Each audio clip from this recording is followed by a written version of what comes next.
What is happening, people, and welcome back to the Ramble Football Club. I am, of course, Jimmy, and this is Ramble FC with your watch-along of a yellow Portsmouth. Don't think that's right. And a red Oxford. Look at that. Look at that. This is a data pull. Just as a reminder, this will update itself as we go along. Let's have a little see if we can manually change these just so it doesn't drive me completely crazy. Honest home kit. Home kit is blue.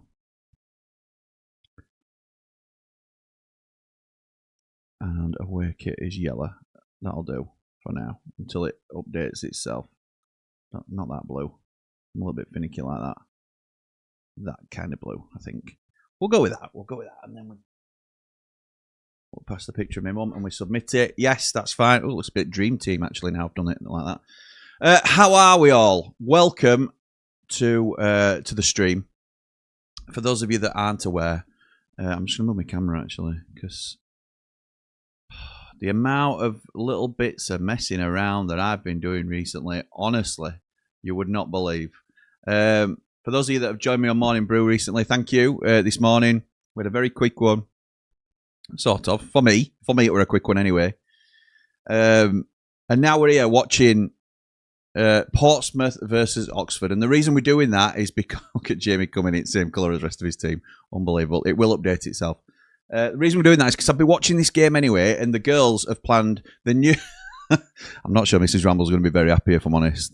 She knew that I was working this afternoon, which is technically what I'm doing, because Sheffield United are playing. So she was like, well, if Sheffield United are playing, he's normally at the game, and that's Saturday afternoon that she fills with the girls.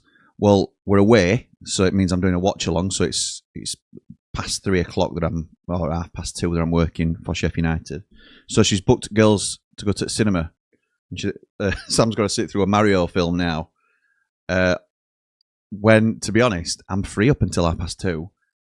But one of them things, isn't it? So I thought, while they're out, and they're doing that anyway, I'll watch a bit of football, because I'll be doing this anyway, and it's nice to watch it with you guys, getting everybody's thoughts and opinions on what's happening in the Championship. We have got some ideas on this channel, focusing more on Championship content from next season. Obviously, there's no point doing a proper push on that when we're going to have a lot of World Cup content on the channel as well.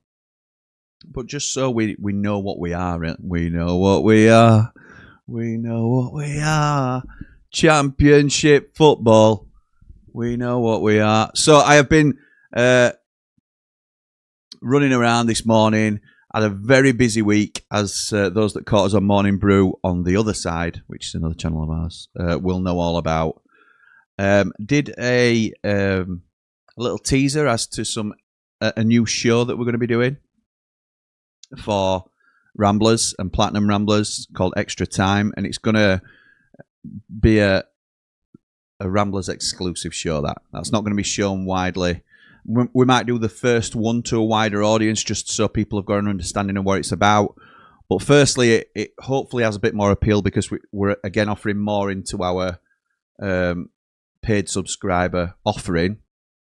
But also it's a thank you to those that have been with us for as long as they have, or whether it's long or short. But thank you to everybody that supports what we do, because it's huge, and there's been some ups and downs, and probably downs this week in terms of where we go as a channel, and we're all growing together, aren't we? But, you know, for those that missed it on Morning Brew, we're going to have a little look at how we do things here, and I'm back in the taxi a little bit more. Mrs. Ramble needs to look at not working exclusively for the Ramble. She'll still do some bits for us, hopefully, if that's feasible. But what we can't do is risk the business. And I'm not daft. We're going into the summer where it's notoriously a bit, certainly less busy, and a bit of a down period. And we just don't want to put ourselves in an awkward spot. So that's where we are. So we're going to be watching Pompey versus Oxford. And I like both of these teams, I have to say. Excuse me. Yeah, I like both of these sides. I hope both stay up, because I'd like to see Leicester and West Brom drop out, if I'm honest. And that's nothing against those clubs. That's purely from a selfish point of view. I think we are, well, I don't think many people would argue that we're bigger clubs than Portsmouth and Oxford, although Portsmouth have, in the last 20 years, had a rich history. I understand that. Very up and down as a club. As I say, I like both clubs. It's not meant to be a dig, that. But Leicester and West Brom, if they get it right, can be a real powerhouse in this division. And if they drop to League One, then that's someone less for Sheffield United to worry about. And I have to think about that from a selfish point of view. So I would like that to happen. So I don't know what the best result is today for us, really. Pompey have got a game in hand, so I would probably say it's going to be an Oxford surprise win. And I say surprise because they're away from home. Let's just have a little look at the table. If I can find it anywhere. Tables, Championship. That were funny, by the way, some of the chants that the Swansea fans were chanting on Friday. Yeah, so Pompey are in 21st in the league. They've played 39, which is one less than almost everybody else. Their game in hand is against Southampton. Oh my goodness, can you imagine? So Portsmouth are 21st, 39 games played, 41 points. They're 1 point above Leicester in 22nd. Oxford in 23rd, 1 point behind them as well. Same points as Leicester, but a worse goal difference. So if Oxford win, they could get to 43. I think it's, I have to say, I think it might be these two that end up dropping with Sheffield Wednesday. I hope I'm wrong. But that might be the case. I think West Brom are just about doing enough now. 44 points they're on, which doesn't sound like a lot, but some of the results they're getting, I think they're turning a corner, if I'm honest. Leicester, I think, will have enough. Again, we'll wait and see. It's going to be a great end to this. I absolutely love the Championship, which is why, part of the reason why we're going to focus on more Championship content on this channel, rather than trying to be the master to so many and it not really having a sole purpose. But from next season, it's very likely at the moment, certainly with the thought process that I've got, that this will be a Championship purpose-driven channel. But we've got the World Cup to look forward to before that. So let's have a look how the teams line up then. I'm not going to trust the way, apologies to Stream Builder, but we have been caught out in the past. It's all right when I'm watching Sheffield United and I know that Michael Cooper's not playing on the right wing or that Femi Sariki's up front. But when it comes to teams that I know the players, I know the league, but I don't know them inside out, where I can definitely say, that's not right. That's not right. So, let's see how accurate it's got it. Pac Dazelle, Anderson, Caballero, Bishop. Oh, hang on. That Pompey lineup is exactly how Flash Score have it, which I would trust a little bit more. And the next one we'll go on to Oxford. We've got Will Lancashire up top, who's an ex-Sheffield United boy. So they are also playing 4-2-3-1. Cameron Brannigan back in the reckoning. That's interesting to see. Kieran Brown and Hellick. Yes. So they've now levelled out with what Flash Score are saying. So we can tell you now, these teams on the screen are pretty much how I think the teams are going to line up. So they've got Schmidt in goal. That's German for my second name, I think. This is Portsmouth. Terry Dev at right back. Terry Devlin, who a lot of people think is a decent prospect at the level and somebody that probably a few Championship teams will be sniffing around if they go down. Poole, is it Regan Poole and Shaughnessy at centre half, and Ogilvie, who looks about 40 at left back. I'm not a big fan of his, but that's just a personal opinion. Marlon Pack, the typical journeyman EFL midfielder. Marlon Pack is in the lineup. Has been playing at centre half for him in times gone by as well, but he's in centre midfield today alongside Andre Dazelle, former Sheffield United trialist.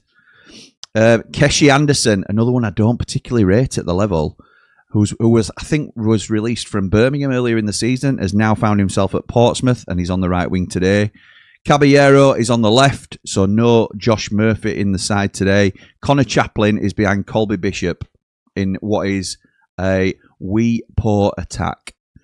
for Portsmouth. Look, they might go on and get 3 today because they're against Oxford, who are also down there with them. But I have to say, the one huge outlier for Portsmouth this season, particularly when Murphy's not been available through injury, they are poor up top. Really poor. It's a League One attack. Myself and Callum Fowler talk about it quite a lot when we're doing Championship content. Portsmouth are not great going forward. Oxford then. I quite like some of this Oxford team. As a lot of people know, I think the spine is very good. And in that, I mean, Jamie Cumming in goal. Give me a song that Jamie Cullen used to sing, because that's what keeps coming back to me. I can't think, because it's so long ago, 20 years since, really. They've got Long at right back, Brodie Spencer at left back, who's traditionally a right back, so I don't know whether there's some injury issues there or whether it's actually inaccurate, but Brodie Spencer is lining up at left back for him today, signed from Huddersfield. Brown and my boy Hellick at the back. I won't mind having a little look at Hellick in the summer if he becomes available, if Oxford is to be relegated. Cameron Brannigan and Konak, the cameraman, is in is in midfield. Don't know Konak at all. Donnelly, who I've got a feeling has been on loan elsewhere in the division earlier on and is now at Oxford in the 10 today. Pert Harris is on the left. Mills is on the right. Don't know who he is either. And Will Lancashire up top for Oxford. So Will Lancashire, a prospect that came through the Sheffield United Academy, signed by Tottenham for £2 million before he played a senior game, and he's a real prospect of a player. Strong, quick, finding his feet at the level, I would probably say. Let's have a look, see what his latest stats. Do you know he's not playing a lot of full games for him? In fact, the last time he completed a 90 minutes was February against Sunderland. That must be in the cup. So he gets taken off every game. But having said, his last game was a 90-minute against Hull at home. But other than that, he doesn't play a lot of 90 minutes. Having said that, being the lone striker on your own up top is a really tricky job. He's got 8 goals from this season, 1 assist. He has been sent off as well. I'll have to have a close eye on him, because there's a lot of people saying that maybe he goes to a higher placed Championship club next season. Maybe that's Tottenham. But if Tottenham survive and he's still there on their books, maybe he's placed higher. So that's the spine I'm talking about with Oxford. I like the goalkeeper coming. I like Hellick as centre-half. Cameron Brannigan I like as well. De Kirschmacher is out for the season. And I like Will Lancashire up top. So we'll have to wait and see. I think, looking at the two sides, Oxford have a better side than Portsmouth. I rate both. I certainly rate Massinio. I'm not a huge fan of Bloomfield at Oxford. So it's going to be interesting to see what happens today. And I'm looking forward to it. Finally starting to settle myself in terms of having a hectic start to the day. And again, I was thrown off course a little bit, which has just... it rattled me a little bit, but I'm all good now. Hope you're all okay as well. I tried...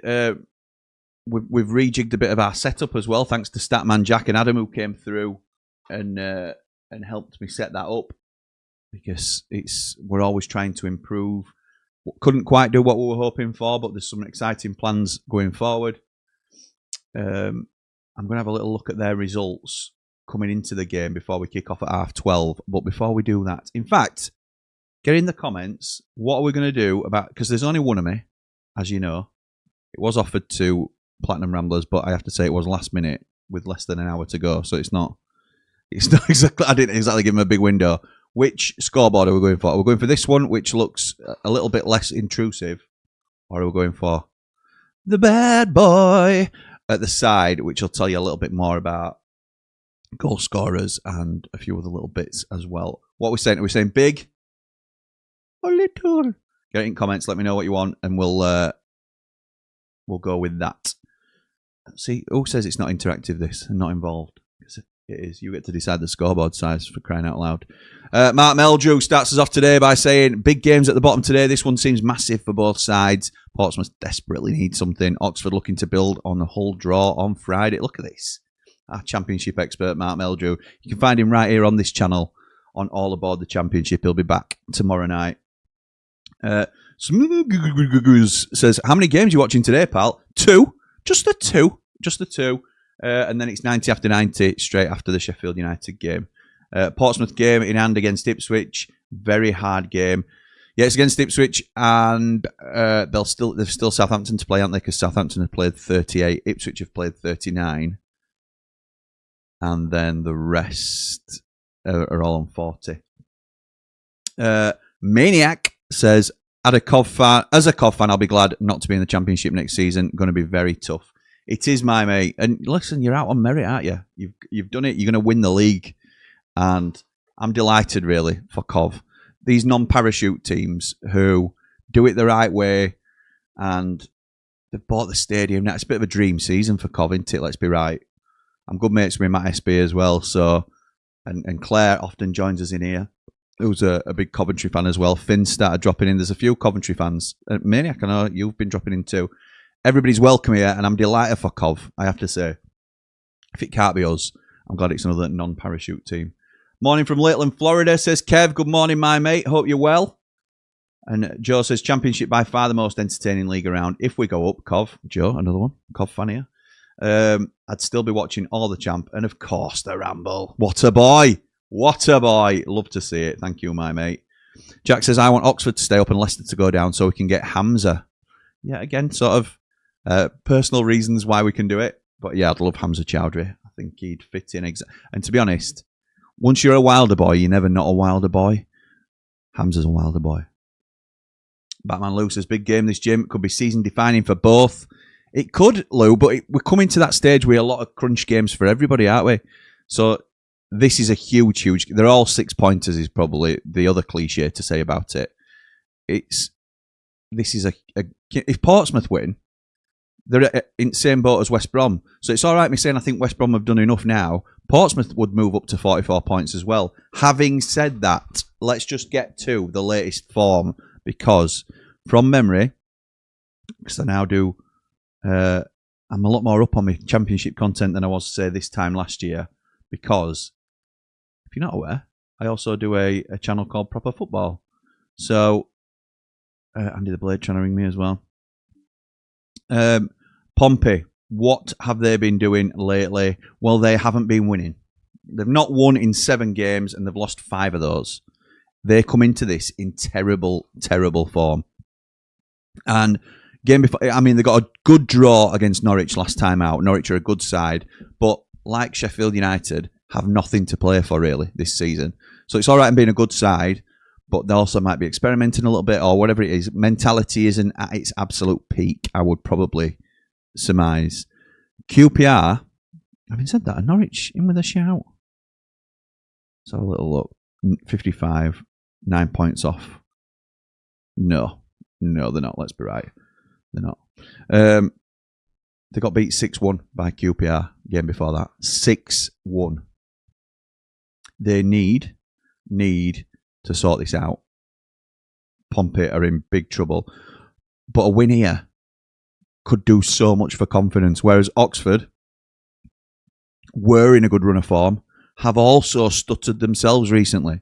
So they won 3 on the spin. They beat West Brom, they won at Preston, and they beat Blackburn. All teams in and around them. Preston not so much, although Preston have significantly dropped off. Blackburn are in and around it.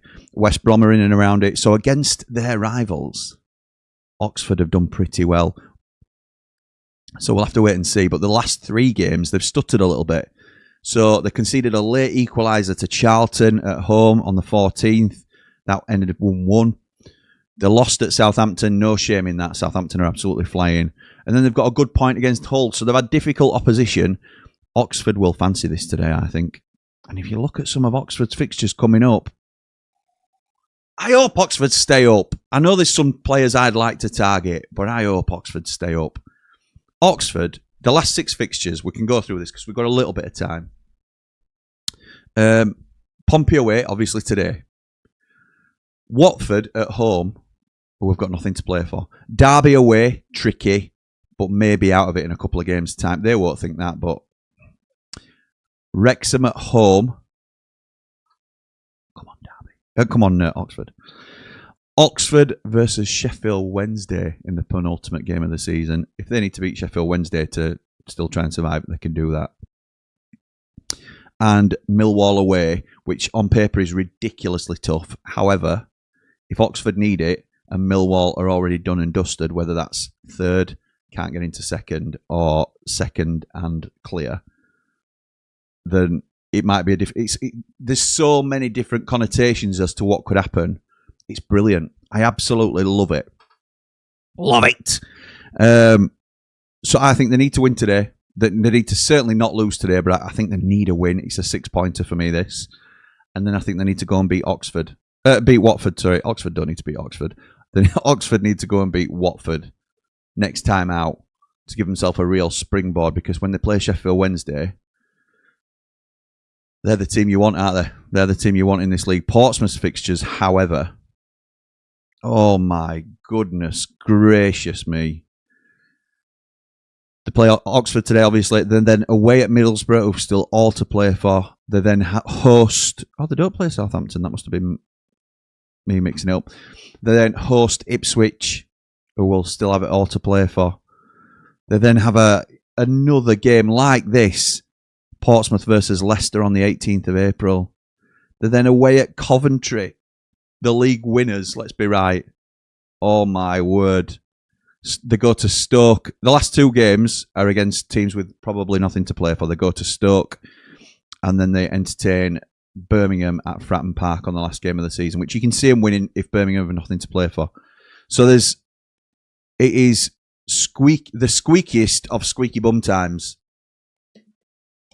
at up and down the Championship, to be honest. Up and down. When you said big changes, is that just in the team? Says Jack. Little one. The one at the side. Oh, right, okay. See, there's a vote each now. So we've got one for the little one at the top and one for the one at the side. Let me know what you want. Let me know what we're having in terms of scoreboard. We are how many minutes away?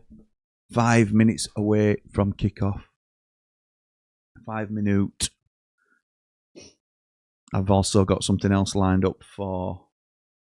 let me just check some of these buttons work, actually, while we're on. Go on, then. Go on, then. That works. Oh, look at that. Oh, that looks very nice. Yes, we'll keep that as well. Enjoying the content? Give us a like. Give us a like. Go on, then. Subscribe. It's free. That looks decent, doesn't it? Maybe a bit bunched together. A touch. Tap the bell so you never miss a ramble. Love that. Love that. Little one, please, says Dave Morwood. Right, it's 2-1 to Littlands.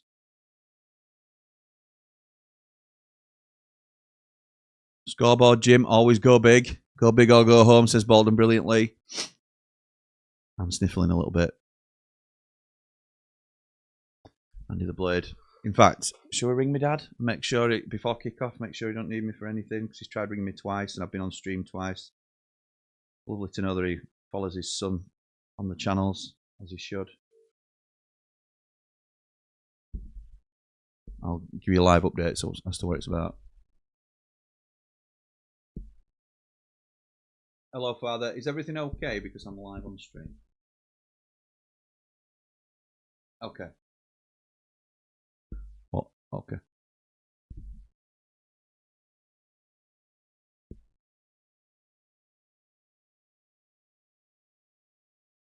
Yes.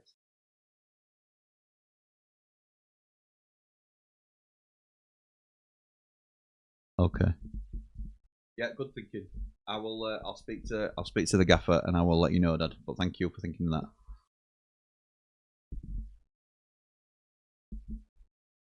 No, agreed. You sound shocking, by the way. Okay, sounds good. Nice one. Thanks, Dad. See you soon. Ta-ra, bye. Oh, that's nice of him. Andy the Blade. No danger. Everything is fine. I just needed to make sure everything was okay.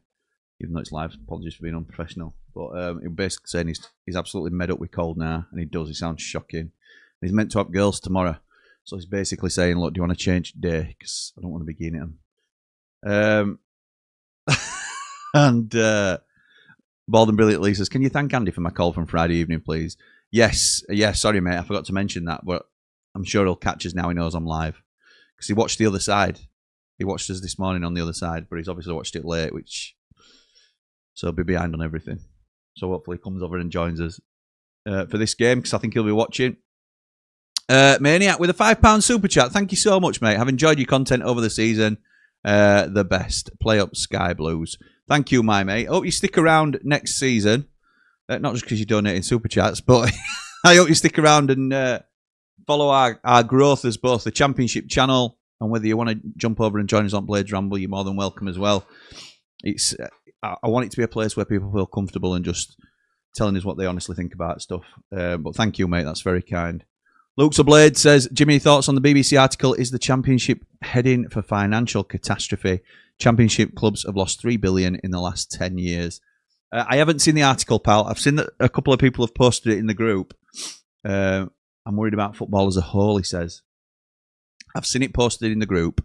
We're doing a little bit of work on squad cost ratio. I'm learning a little bit about it. I'm talking to people who are a lot more knowledgeable about it than me. Rich Carrington knows a lot about it. I know Man Mountain's done some reading up on it. We're going to have Darren Smith on as well, and just talk a little bit more about what it means for the league as a whole and us going forward as a club. I think that's going to have a huge implication on how clubs are run. Basically, the long and short of it is, it's 80. You can only spend 85, if I can say it, never mind do it, 85% of the club's turnover. So you've got to live within a sustainable model. For the first year, there's going to be flexibility up to 115%, because obviously it's a quick transition over to it. But this is going to make us more sustainable. Where it will do, like my Mountain commented this morning in the Platinum chat, is it will bring down player wages significantly. So the gap between the Premier League and the Championship particularly will get even bigger, which is, and you know, you might become more reliant on loan players and Premier League clubs funding the loans of players to come out and develop. And that's part of the cost. But if it's going to make clubs more sustainable, look, as a Sheffield United fan, I have no sympathy for Sheffield Wednesday as a club. I have every sympathy for people employed at Sheffield Wednesday, including the players, when you're not getting paid, when you're under ridiculous ownership. And there's some blades would say, oh, they go bust. Other blades would say the club isn't as the rivalry, it adds to our club and our existence as a whole. We are better with each other around. There are two different viewpoints, but for me, you need to have sustainable football clubs around. I'm not bothered about what's happening to them on the pitch. I can laugh at the fact that they're getting relegated to League One on minus points with the worst points total ever in history. I think it's great, all that they're struggling on the pitch. What I don't want is people being out of pocket that are rightfully earning the money and stuff like that. So you look at Leicester as well as another example. We have kicked off here, by the way.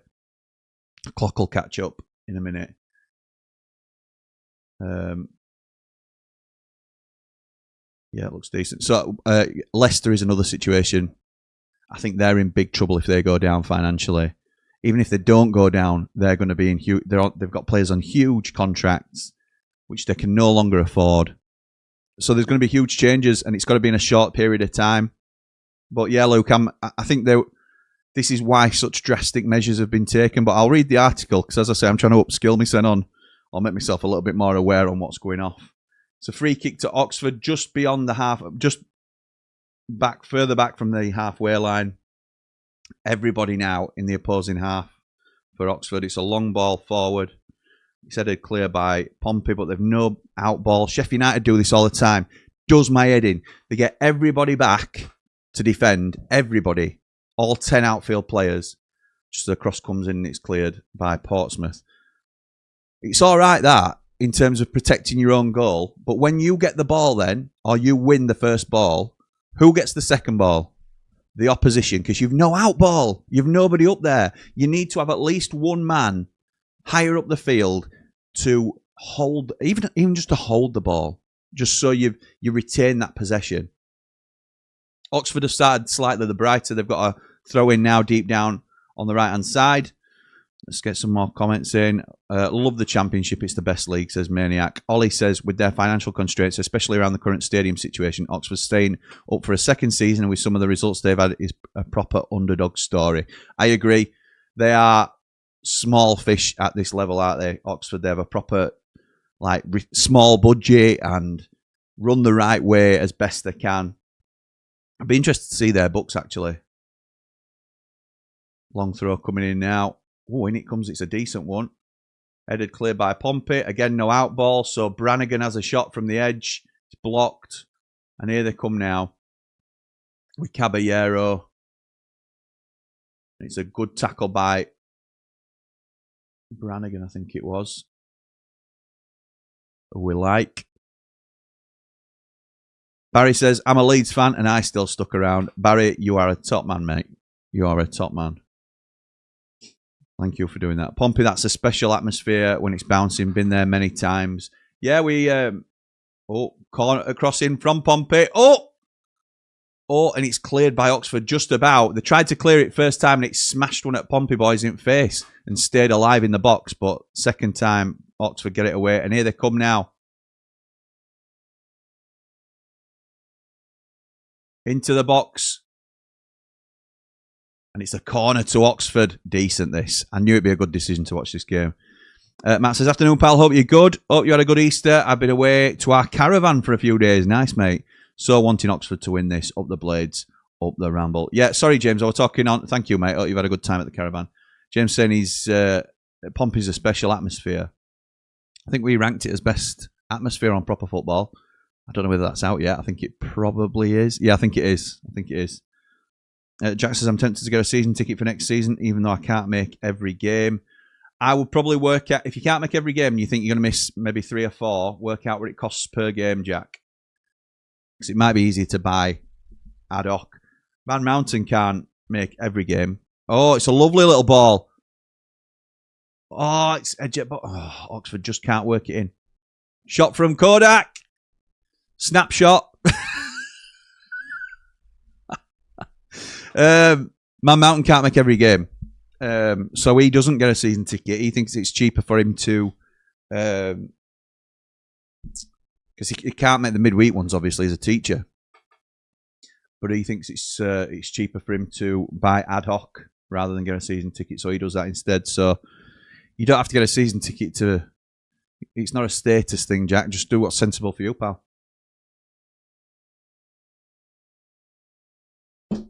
Right. Decent this. Terry Dev. Is Terry Devlin related to... No, it's not Paul Devlin, but they were a different Devlin, weren't they? Terry Devlin.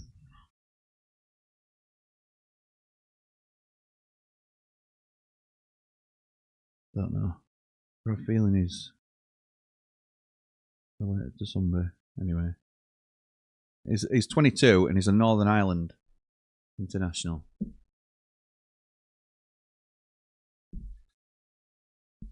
Pompey now down right hand side. Crossed into the box. Oh! Brown tries to clear it. Sticks his foot on it. It's a dangerous cross. He's running back towards his own goal. Sticks his left peg out and it hits his own post and goes out for a corner. It's corner's taken quickly. It's just headed out by Oxford. Come on then! Some game this.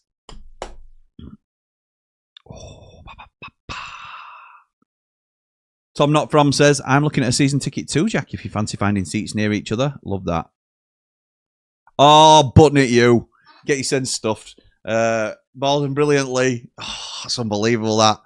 So Pompey hit the post through Brown. What's his name? What's his first name? Brown. Is it Kieran? Lee says, Terry Devlin is related to the Andorra national team subkeeper Jim on his mother's side. She has the big hands. That is an inside joke, but if you've been here a little while, you will know what that's about. Basically, I'm going to explain it now for everybody that doesn't know. Myself and Lee it must have been an England and Andorra game on Ramble FC. And normally with bigger nations, you know the players.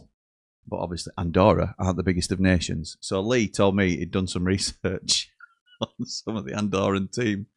And some of the facts he was coming up with, I think the centre half favourite piece of architecture was the Humber Bridge. And the Austrian national team sub-keeper had the biggest hands in world football, the biggest hand span. It's honestly, it's just ridiculous, absolutely ludicrous. Snapshot nearly choked me corner shot. Sponge, strawberry, and clotted cream flavour. Nice, Davey boy. Snapshot from Konak. Yeah, that's right. How much is a new season ticket? Says Luke. My renewal is $4.50 on the cop, so getting to around 15 games makes it worth it. Getting to around 15 games? 15 of the 19... of the 23? Does it? How much is it on cop per ticket? So $4.50 divided by 15 is 30. Yeah, 30 quid a ticket if you get to 15 games. It's not 30 quid a ticket on cop, is it now? Where are you thinking of sitting, Tom? Says Jack. Look at this. We're bringing people together. Here come Pompey again. I tell you what, Brown is running in treacle. And Hellick stops the cross and clears. Hellick! Go on, Hellick! Telling you, he's the boy. He's the boy. You all laughed at me. Me and Andy the Blade. It was one of the few that we agree on. Maniac says, can't believe you ranked Cov as only 8th best atmosphere, by the way. CBS is absolutely rocking. Right. Little behind the curtain thing here for proper football. They won't like me doing it, but I'm doing it anyway. Is that where we settled on Cov? I'm not sure. The one thing I would say is Cov are going to be rocking this season. Cov is probably the best atmosphere this season. I think what we're trying to do is rank it across the last 10 seasons or so. But also, let's be right. And I know I'm on proper football. I'm part of the channel. It's a 3-way thing with myself, Connor, and Carl! It's going to be a shot! Goal! Goal! Goal for Portsmouth! Oh my word. Keshi Anderson, one of the worst players on the field, has scored, but he was very composed there in a meaty moment. This will not be the only goal of the game, by the way. Not be the only goal of the game. So what's happened there? It was chaos, because I was trying to explain this proper football thing. Hellick trying to G up the team. 9 minutes gone, and it's a Portsmouth goal. A huge, huge goal for Pompey. Right. So it comes a little bit of intricate play on left-hand side. Ogilvy, the 40-year-old, deep cross. Just hit and hope, really, but headed back across. Brown misses the interception. Brown, I'm not sure about you, pal, if I'm honest. He misses the interception. So heads back across. Bishop knocks it back towards Keshi Anderson, who feigns to shoot on his right, stops it, and he's sold Konak his face for a picture, and he shoots with his left foot across the keeper, and it's just in. Yes, his face for a picture, if anybody picked up on that. So it's 1-0 Pompey. And it won't stay 1-0 Pompey, I'm telling you now. Woo! Championship is incredible. Absolutely. In it, what's that meme Jamie Dumpling sends a lot of time? Cinema. Love it. Love it. So back to the Cov thing and the proper football. How the chuff am I supposed to know when I don't go to away games what people's atmosphere is like? Connor's same. He's been to odd 1 or 2. Cal's not been in Championship for 6 years longer. And he were about 10 then anyway. I said to him, because Cal suggested that subject. I said, mate, we've no idea. Really, have we? So what I did was I ranked it on away fans. And when I've been to the odd game, and when I was scouting, I used to go to different grounds. But that were 10 years ago. So I can rank Coventry for when I were at Coventry Ground 10 years ago, because I were there as a neutral, and I could hear the noise and stuff like that, and I could do the same for Birmingham, and I could do the same to all these other grounds that I've been to, Blackburn. But I don't often go away, certainly not now they're on YouTube, because we do watch-alongs like we're doing this afternoon. So I said to him it's a balmy one to do, but he were insistent. And look, when you record 3 or 4 videos back to back, I'm not going to argue with him. I think it might be my turn this week though, so we'll get some decent ones hopefully. But yeah, that's just a little bit of it. Luke says between 25 and 35, I think. Cop tickets can be up to 35 quid, I believe, depending on the category, says Baldwin brilliantly. 3 quid it cost me to get a ticket on Cop, says Dave Morwood. Dodgy man. I'm on the Cop usually, Jack, but could be tempted to move. The legroom is quite uncomfortable for someone my height. Yeah, you are a tall boy, aren't you, Tom? A tall boy. Yeah, I would. It's I mean, a lot of blades will know this, but Cop's obviously the loudest and the most the singing side, if you like, of the ground, because we don't sing an awful lot around the ground. South stands a bit of a mix, but John Street's family stand, so that's very quiet, to be honest. So, and that's where we are. We're going to maybe move. Need to speak to me on South still, see what crack is. But we're thinking about moving if we can. I see it on Cop usually. It says Jack. Maniac says, I don't take it personally, by the way, just saying it's rocking. Great time to be a Cop fan. Love that. You've got to enjoy it, haven't you? Because next season, and I know you're going to get into the Prem and you'll have better players than you've got now, because you will, but you'll go from being best team in league to one at worst, and it's just something you have to really enjoy while it's happening. And it don't mean you won't have a good season in Prem. You might do. Sunderland have had a great season. Leeds are hanging in there, aren't they? Burnley not so much. It's Championship's where it's at, but to be a successful Championship team, you have to I think you have to have periods in the Premier League to keep that financial momentum going as well. James says, I'm moving my ticket Saturday to Bramall Lane Upper. Not been up there since Blackwell was manager. Looking forward to it. We do it every game now, James. We do it every game. We move from John Street and we go to the ticket office and we shift to Bramall Lane Upper because the view is incredible. It's like the view from a mountain. As it stands, there's a 4-point gap between West Brom and Oxford to Leicester. Yeah, Oxford and Leicester, yeah. It's starting to build a gap into it. Dave Morwood says that Anderson goal was the second best thing he has done. His first was setting up Gus before he got hooked. Nice. And Luke just says, yeah, West Brom and Pompey on 44, Leicester and Oxford on 40. It won't finish like this though, Luke. Tom says, was looking at maybe getting into the safe standing or the new singing zone if that happens. I think it will happen, pal. I think it will happen. Lee Winter's doing a lot of good work with the Fab to try and get it up and running. So fingers crossed they can get that pushed through. I know there's a lot of controversy around some of it, but it's not quite what it's been badged to be, I don't think. It's a lad particularly that's just trying to improve the atmosphere. I think some stick that goes off.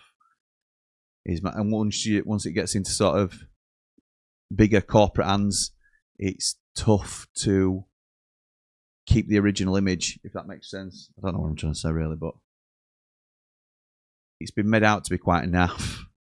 But I don't think that's certainly not the intention. I don't know. It needs to be handled properly to get the message out appropriately. Alan Smith with a £2 super chat. Thank you, my mate. Jim lad. Up the Blades, up the Ramble, up the Wolves. You're a Wolves boy, aren't you? Yeah. Ahar. Thank you, my mate. Very kind of you. See you next season, no doubt. Thom says, afternoon, pal. Hope you're well, my mate. How are we out of 10 today, bud? Thank you. Thank you, my mate. I am a 6 today, I would say. I'm a 6 today. Just got back from doing the big shop after the gym. Feeling like I've completed something today. Good lad. Off to my mum and dad's for the match this aft. So going to be a good day. Love that. Love that, mate. Have a good day. You have achieved something today. You definitely have. I just feel like my day's been very hectic already. But it's starting to settle now. We're watching footy out. We're having a laugh. Pompey. Oh, Ogilvy. Oh, that's dirty. You dirty boy, Ogilvy. That's got to be a booking, surely. He's had a poor touch. Oxford man's run away from him, and then he's dived in from behind. Sort him out, Gaz done. Oh, it's cynical.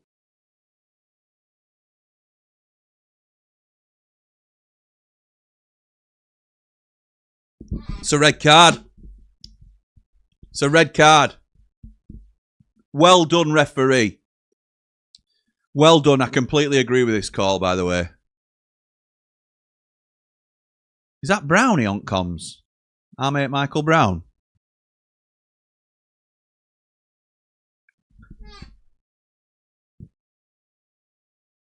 It's a red card all day. It's a red card all day. He dives in. He's nowhere near the ball. It's high. He's reckless.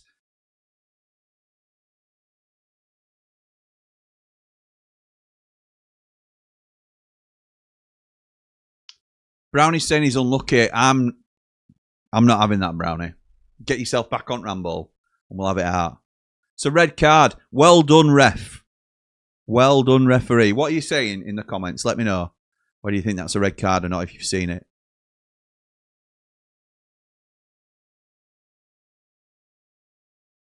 Pigs v Leicester is a big one today for Leicester. Yeah, they'll win that with Leicester. I'm all for trying to improve the atmosphere, says Ollie, but sometimes it begins to feel forced and non-authentic. A proper atmosphere is organic and often found in old crumbling stadiums.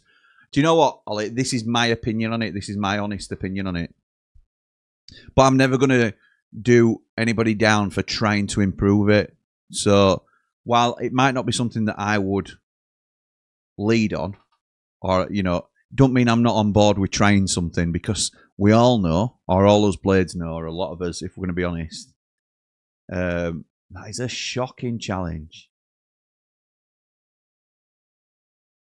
That is a shocking challenge. The atmosphere has been terrible at Bramall Lane. And I am also of the opinion that the team has to give you something to shout about. I think that's fair. But we have to do our bit too. And it's not been good enough. I don't think at the minute we've got a team that gets you off your seat. And it shouldn't be everything, but it should be part of it. So I'm with you, Ollie. I'm with you, mate, in that regard. He's walking. It's similar to Rothwell versus Borough. Red card, says Maniac. No attempts for the ball. I agree. Agree with that. Or if it was ridiculously mistimed and reckless completely. 100% a red card. Stupid, says Matt. And GTA version, says red card. Yeah. Here comes Jordan Williams. So somebody's going to be sacrificed before the 20-minute mark. Who's it going to be? Usually the number 10 in these sort of situations. It's number 36.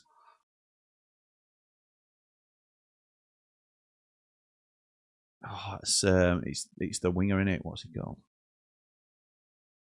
Get your graphic up, Sky Sports. Tell me about it, so I don't have to keep flicking through. They're not happy. He does not. He does not look happy. Shall I do it? Connor Chaplin. Connor Chaplin off. Jordan Williams, defender, on. It's the number 10 who's been sacrificed. So there'll now be a 4-4-1. With the wingers slightly further forward if they're sticking to the 4-2-3-1 basis. But yeah, tricky for John Mousinho. Pompey winning currently, but how much longer? Don't know. Brannigan, long one in. Oh! Oh, it's offside. Right, so long ball in, deep ball from Brannigan from where the boy was fouled. It's headed back across goal, and then it's headed towards goal again, and it hits Schmidt. But it was offside. Oh, my word. Oh, my word. Russ says that's quite an accomplishment. A scissor, an ankle, and still wins the ball. Sunday League Challenge. Did he win the ball? Not sure about that, Russ. It's crossing from Pompey, easily dealt with by Cumming. I think Oxford could be laughing here. Maury says, I've been saying all season, it's a library. Is this a library? Yes, it is. Shh. Brownie's got it wrong in commentary, saying the ref has got it wrong.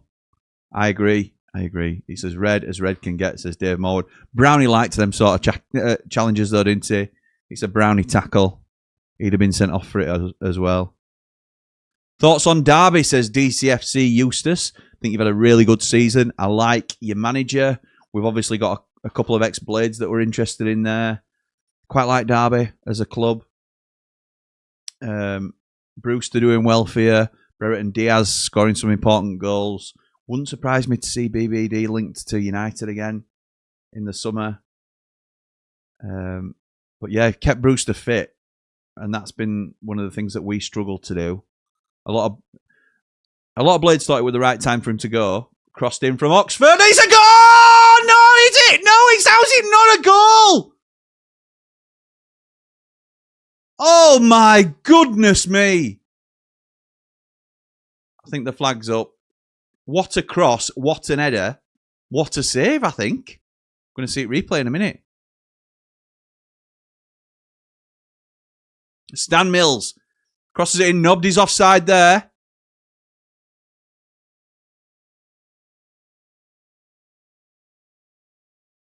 No, there's no offside there. It's Lancashire that tries to... Oh, he pushes his man it back. Does Lancashire. And then it's stabbed towards goal by 44. Who is Per Harris. And it's a good save by the keeper. But the foul was given against Lancashire. Tell you what, boys and girls. So yeah, like Derby, Eustace. I know that's probably not you. But like Eustace as a manager as well, to be honest. Wow, Jimmy, the old Tractor Boy viral video reference. You don't get that on Sky Sports. Love it. There you go, Joe. There you go, my mate. Shall I do him? Shall I? He does not. He does not look happy. There's just been a Konak moment there. Where he's fouled somebody. And it were nothing. Absolutely nothing. And fair play to Pompey crowd chanting off, off, off. Bright, welcome back, pal. Says, please like, subscribe and share the channel. Costs no and really helps build the Ramble. You can really help by telling other people about us. Your recommendation is a powerful thing. Bright, delving deep into the stock comments there. I love that, pal. Thank you, my mate. And it's a corner to Pompey as Caballero wins a corner off, I think it was Brodie Spencer. Brewster just got injured for the season. Oh, chuffing hell. I really want Leicester to go down, so I guess I want a Pompey win. Yeah, possibly, mate. Thom says, on the topic of atmosphere at the Lane, I agree that the players have given nothing for us to get excited about this year. I agree with some of the stuff that's being done, but I'm not a fan of this. Yes, fair, mate. Fair. Hugh said, wait, I'm not going to... You got me on that last time as well. We'll just say Hugh says, John Messina still needs to go. I quite like him as a manager, you know. You're winning. He can't do what about sending off, can he? Anyway, Pompey corner. Marlon Pack and Cameron Brannigan. Two toughies in centre midfield on at each other. Love that. Cleared by Oxford. Caballero. Shot from edge at box. It's blocked and cleared by Oxford. Oxford, another team that did not have an out ball then. So frustrating. Why do teams not do it? And it's a long ball forward collected by Cumming. And here comes Brown. Who looks thankfully a little bit better in possession than he does out. Ellick to Brannigan. Back inside to Brown.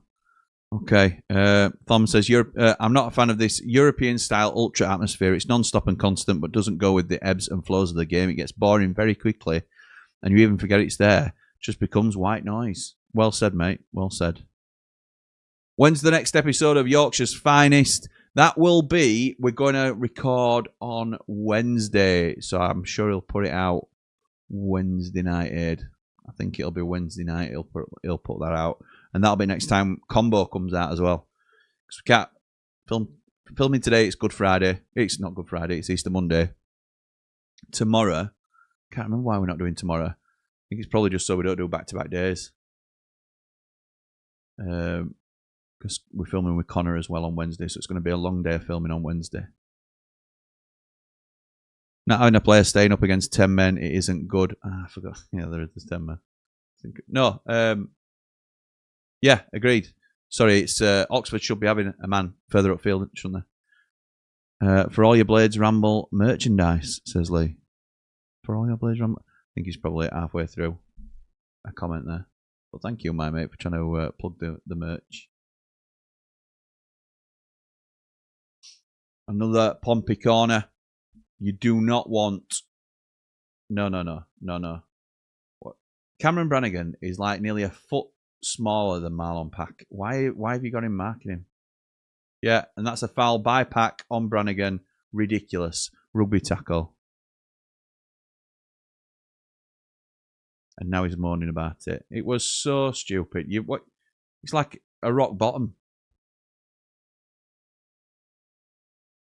Tell you what, these two boys, it's a good little battle in midfield. I love a little bit of needle, as you'll know by now.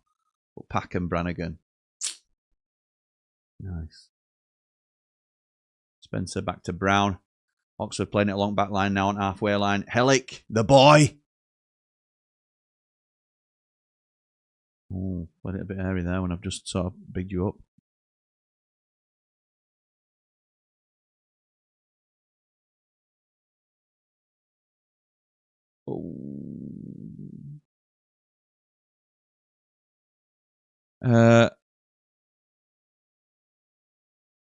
Bryce says, Lee, can you create some links to the merch and send them to me so I can post on a regular basis, mate? Bryce, it's just bladesramble.com. Anybody goes to bladesramble.com, they can see our merch offering. Lee says he's on it, but as I say, it's as simple as bladesramble.com. Pompey clear. Hugh, thank you. I can't bring your name up because, let's be right, you've got a picture of a penis as your profile picture. And your second name on your thing is Rection, if people are picking up on what we're saying here. So, it's a family channel. I cannot say it's a family channel and then bring Hugh up with a picture of the profile picture that you've got. So, I can't put that on screen, but I do like the fact that you're saying 108 people here. Would it really hurt you to hit the like? Hit the like. Love that. It doesn't. I don't know you meant like. Aid says, Brill, I wonder if Carl's going to mention us selling Joe Taylor. Possibly, mate. Possibly. Sam says, we have to be careful. This referee has given us 10 yellow cards. We need to keep our discipline. Or the ref that we've got this afternoon. I don't know who it is, Sam, to be honest. Don't know who the ref is. Brannigan is short, but in a pub fight, I'd have him on my side. Me too, Ollie. A decent little uppercut on him. He'll stick nuts on somebody as well, won't he? I'm sure. Oh, here come Pompey now, down right hand side, but there's Nobby in box, so he has to hold on to it. Does well, crosses it in. It's over the head of the defender, and Anderson comes away with it. Plays it back to Williams. Dazelle to Williams. Does well.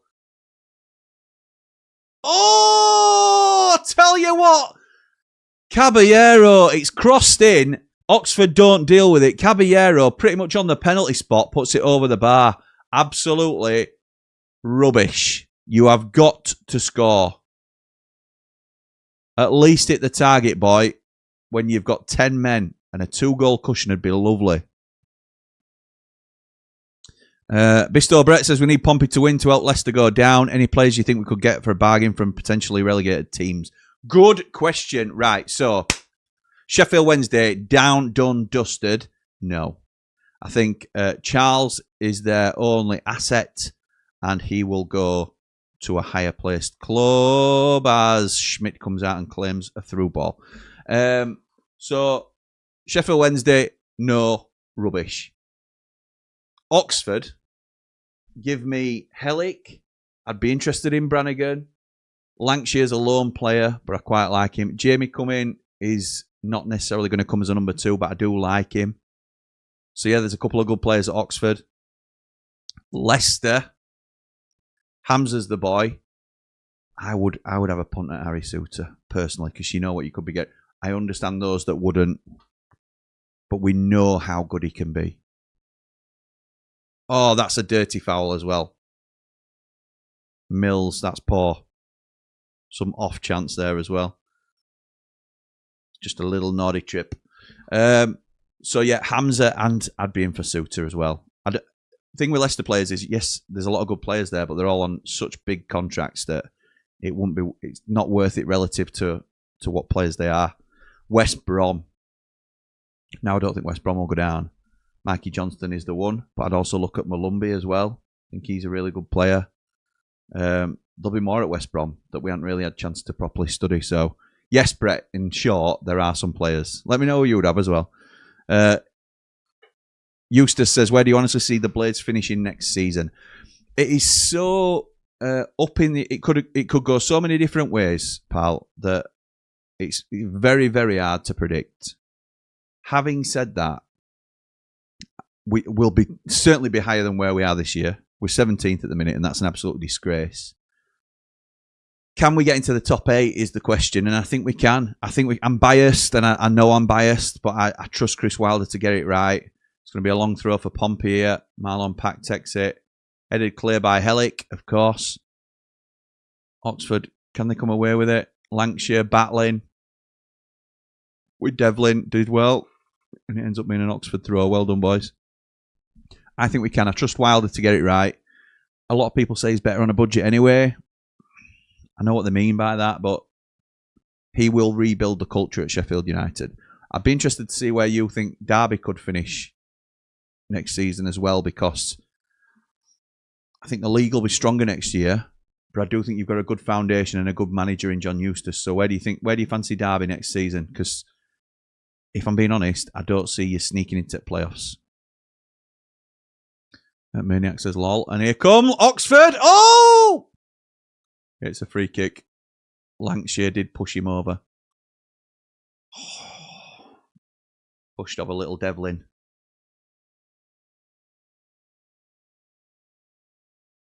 It was a really quick counter from Oxford, that. And Lancashire pushes the boy over. Sam says, we can't keep chucking leads away. We deserve to be where we are because we have given far too many leads away. I think we might win 2-0, but I wouldn't be surprised if we throw the game away. I would try 3 at the back to try and shore us up at the back. 3 at the back, you say, Sam. 3 at the back, you say. Ollie says, if Oxford go down, I hope not as an Oxford fan, Stan Mills will go somewhere good. I've not really seen much of him, Ollie, but he looks decent. He looks very good. Has he come through this year then? Is that why I haven't heard of him, or have I just not noticed him? Maniac says, not the right time for this question, but as a neutral, I feel you protect Wilder too much. He clearly hasn't been anywhere near as good last season. Why do you not question him as a manager? It's very fair, mate. It's very fair that you ask that. I think he's plenty of credit in the bank with a lot of Blades, me included. And we've seen what he can do previously. I don't buy into the fact that managers can... It's a bit like players. I don't think managers lose the spark overnight. I just think he's working with some broken players at the minute. And that is my opinion on it. And you're not... It's not only neutrals asking us this question. There's a lot of Blades asking me this question as well, because some are starting to think he's lost his magic or his touch. I think Chris Watt, give him a summer to rebuild properly and not deal with someone else's players that are not good enough for the level, or certainly not good enough for top end championship, and then we'll see. Then we can judge him fairly. But that's just my opinion, pal. That's my opinion. Long throw from Oxford into the box. It's cleared by Pompey. Brown back out to Pert Harris. It's crossed into the far post. Looking for Hellick, but it's over his head. Oh no, it's not Hellick. It's Chris Martin of Coldplay. Can we send Tanganga to Forest and keep Bindon? That'd be nice, wouldn't it? Bald and Brilliant Lee says, I have Brannigan and De Keersmacher. Yeah, I've got a feeling De Keersmacher leaves for foreign soil. I might be wrong. Still not sure on Hellick, but can he be any worse than what we have at the moment? We had Lancashire, didn't we, and gave him away. Yeah, £2 million though at academy. We're not in a position to. Well, there'll be more of those deals done. We're not in a position to. 2 captains are being pulled together now. Brannigan and Pack. Sort it out, boys. Stop scrapping, says the ref. I think we'll be roughly in the same place. 6th at best if we get investment, yet mid-table at lowest. We seem to have quality recruitment team at the moment. Seems like the Blades have one heck of a squad. Yeah, we've got a big squad of known players. We've got a lot of big wages of players that aren't worth big wages, to be honest. There's a lot of work needs to be done to this side. The main problem for us this summer will be getting players out in order to get the deals in. I think that's where we... I think that's where we might struggle. Relegated bargains. Suter, Hellick, Brannigan, Johnston, Madja, Caballero, and a real pie-in-the-sky bargain of Monga for the wing. No chance we get Monga, mate, but fair play. Fair play. Hugh says the guy who said earlier about the noise. I don't know if you follow football, but Pompeo fighting for survival. It must be great to be a pensioner. I don't know if you follow football, but Pompey are fighting for survival. It must be great to be a pensioner. Sam says, Tanganga has been a letdown. I would take the captaincy off him. I also think we need a backup for Bamford. I also worry about us as a club with Callum O'Hare, COH as in COH Sports, being sued for fraud. It's a non-story, that, mate. It's a non-story. I would not be getting too concerned about that. Ollie says, he was with us last season as well. He's a workhorse, and when we play our best... the play comes through him. I think his dad keeps him pushing himself too. Who's his dad then? It's not Danny Mills, is it? Is it Lee Mills? Old Bradford striker? Mills. Brett says, we protect Wilder because we have seen how badly we have been without him recently and historically. It's not for some, but it's for us Blades. It just fits. Well said, Brett. Well said, mate. Some players don't work for certain clubs, and I think Tanganga doesn't suit us, says Sam. And Jack says, if United did a tackle like that, we get sent off. He said it's a goal kick. Every club thinks that, Jack, I'll be honest. It's there's no conspiracy against Sheffield United. It's just... we feel like that during games. We feel like that happens to us an awful lot. Is there any news with getting people in to help push the club on? We need to make sure next season we don't leave ourselves short. Quality loans to fill the gaps and build. But Wilder needs time. Won't be fixed this season. No news that I'm aware of, pal, in terms of further investment. Oh, it's Danny Mills' lad. All right, Stan Mills. Interesting. Where do you see Ilkeston Town finishing this year? Says Hot Rod Rory. Well. Yeah, hope. Yeah, no idea, pal. No idea. Bryce says, good afternoon, Ramble family. Hope everyone is well. As ever, please keep the chat nice and clean, no shouting, and enjoy your time here on the Best Blades channel. Well, Bright, you've picked the wrong copy and paste one there, my mate. This is not a Blades channel. But thank you, my mate. Thank you for always being here to look after the chat. 40 minutes gone now. Portsmouth 1, Oxford 0. Portsmouth have had a red card. Let's just see what it's like with the big un, giving it big un.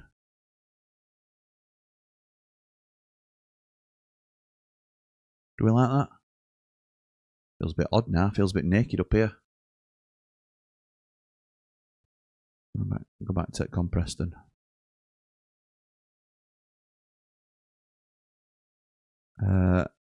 Changing it now, lol. I wish we still had Jamal Lowe, says Hugh. I would swap Colby Bishop for him any day of the week. To be honest, mate, if you stay up, you might get Jamal Lowe back. That might be a decent little move for you, to be honest. You're just so poor up front. So poor. I mean, I know you're winning. Keshi Anderson's no real threat. Oxford hadn't really put it on you as much as I thought they might. A Shackleton and Davies out of contract at the end of the season. Close to 45k saved there, says Daz. Shackleton's not. Davo is. Both Davises are. Hey, y'all, says Teacup Pug.